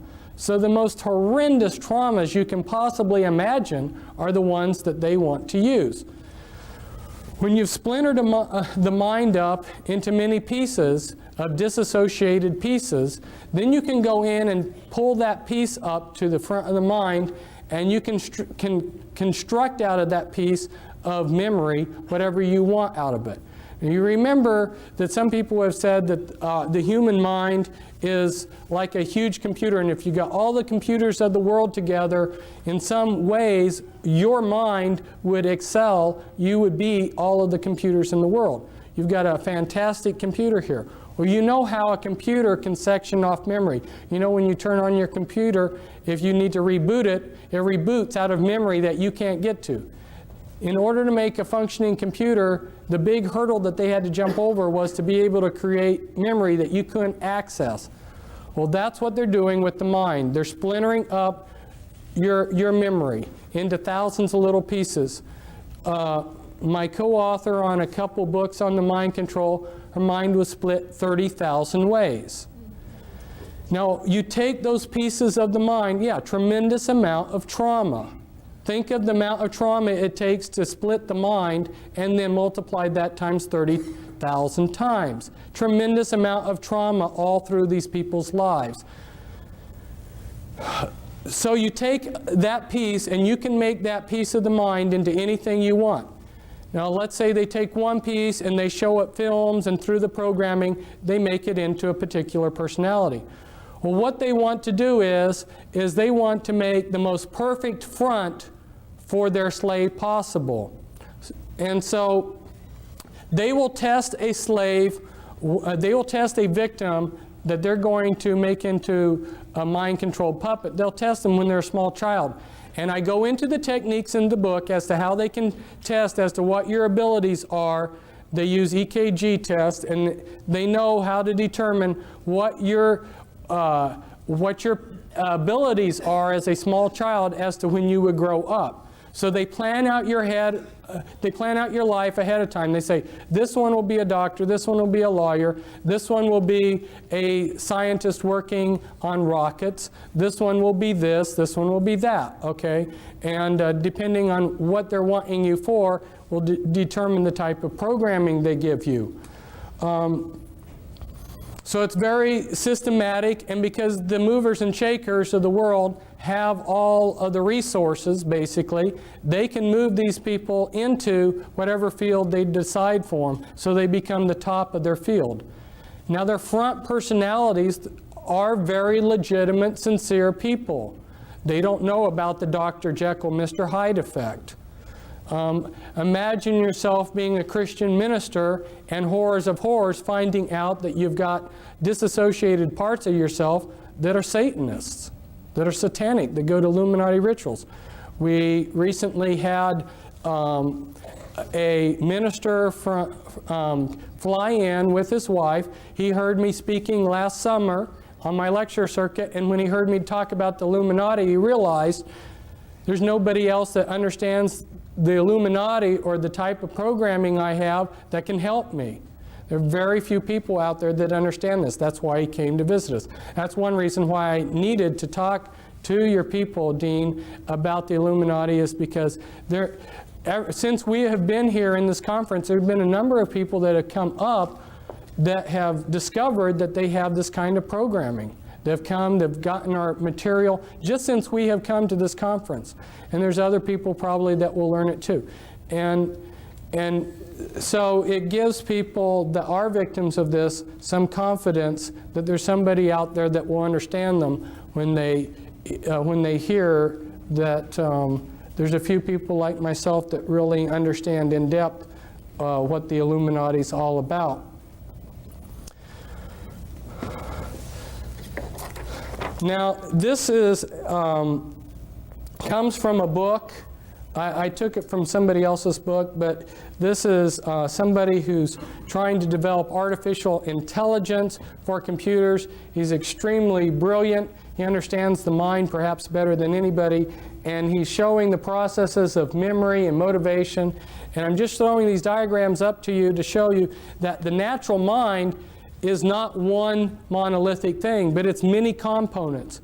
And the Illuminati understand what those components are and how to divide the mind from itself and how to control those processes. For instance, if you electroshock somebody, you destroy their short-term memory for about 24 hours.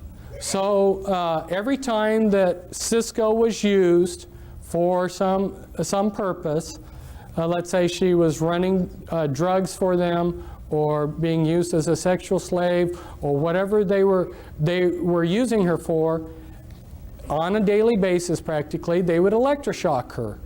What that would do is splinter your short-term memory. Once they get you programmed to where they want you, then they will delete your memory of having been used in these things.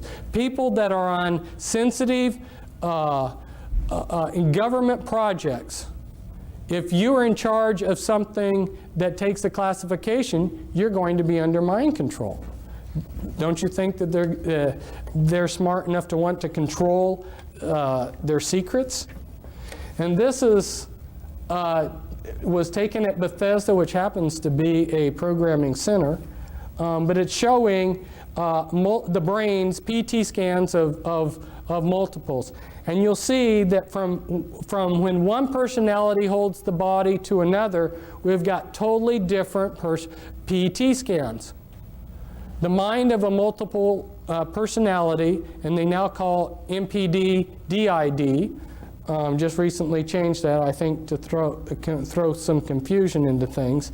But when you look at the PT scans, they're different. If I try to impersonate a different persona while I'm getting PT scans, my brain will look the same.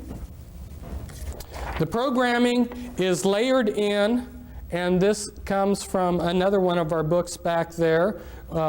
Cisco did amazing drawings where she invited her different alters, her different personalities to work together on putting down on paper what they were seeing because they had no talk programming. And the programming that is so sophisticated, in the 3-hour workshop, I'm going to try to go through step by step and give you how they're using implants and on and on and on. And I'd love to tell you everything that I know, but as they go in and splinter a person's mind into thousands of disassociated pieces, they have to put those pieces together in some fashion that's going to be useful to them. So then they're structuring. And as they build the structures, they like to use structures like this. Like this is an infinity type structure so that the person being programmed, they get a feeling like there's no beginning or no end to the programming. It gives them a hopeless feeling.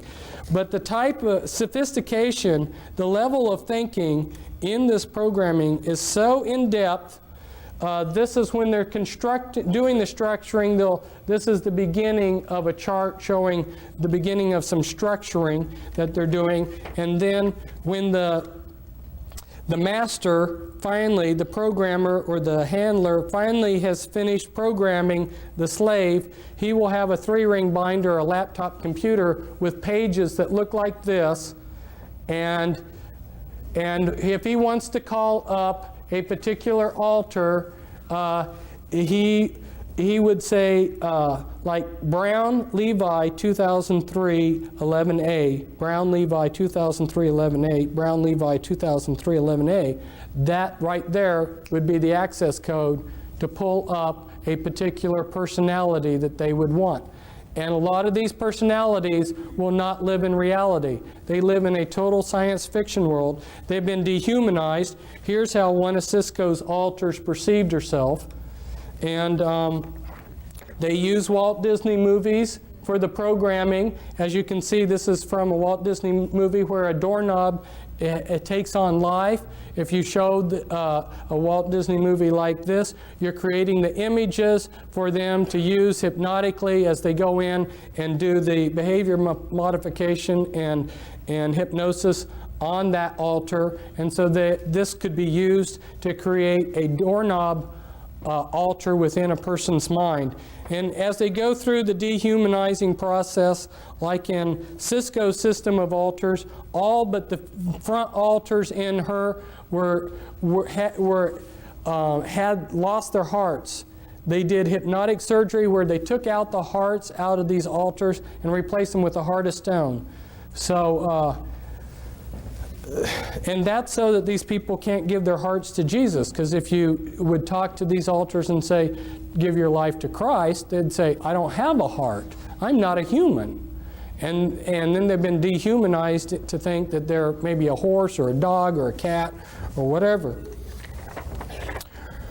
They build bodysuits out of implants. And you heard about last night about the biochip, how they're able to make a miniature computer that's very, very tiny, the size of a cell or even less. That's true. And they attach these tiny, you have to understand how computers are made. All a computer is an on-off switch.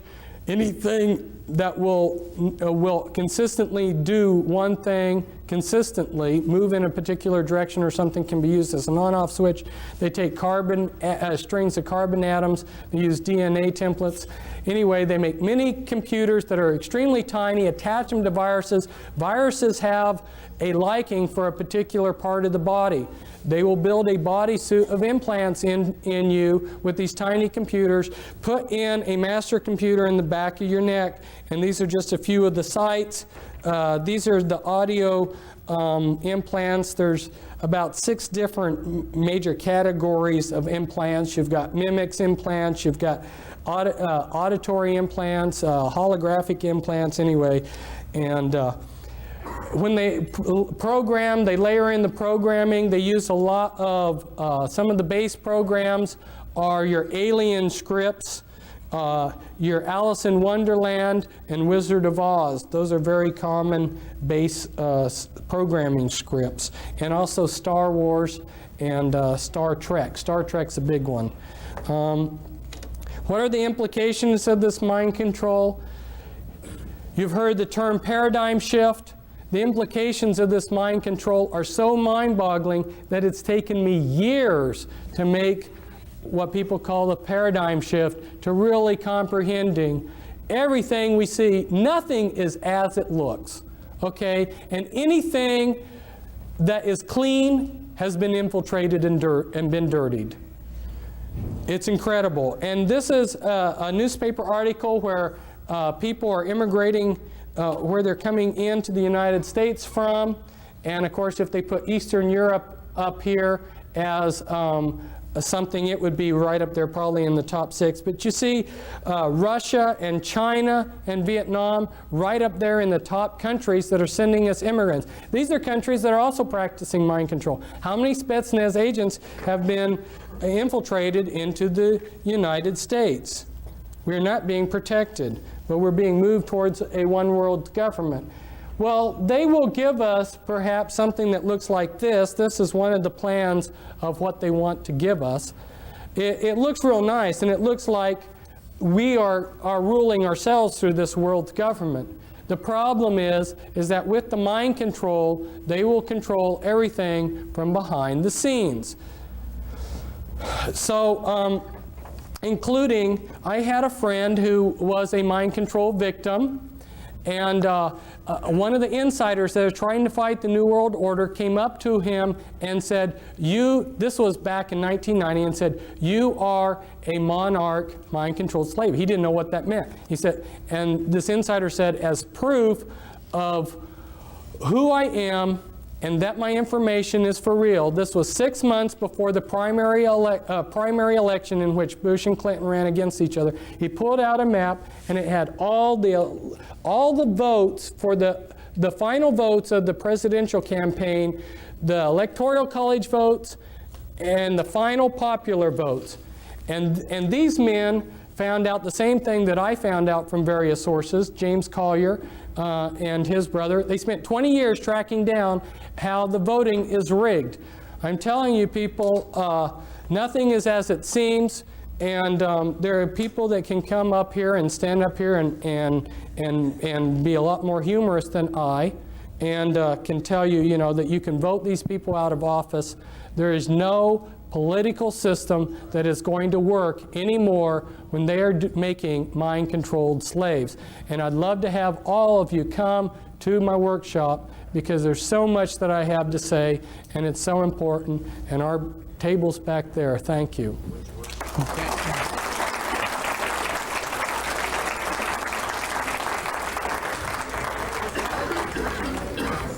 Again, thank you very much, Fritz.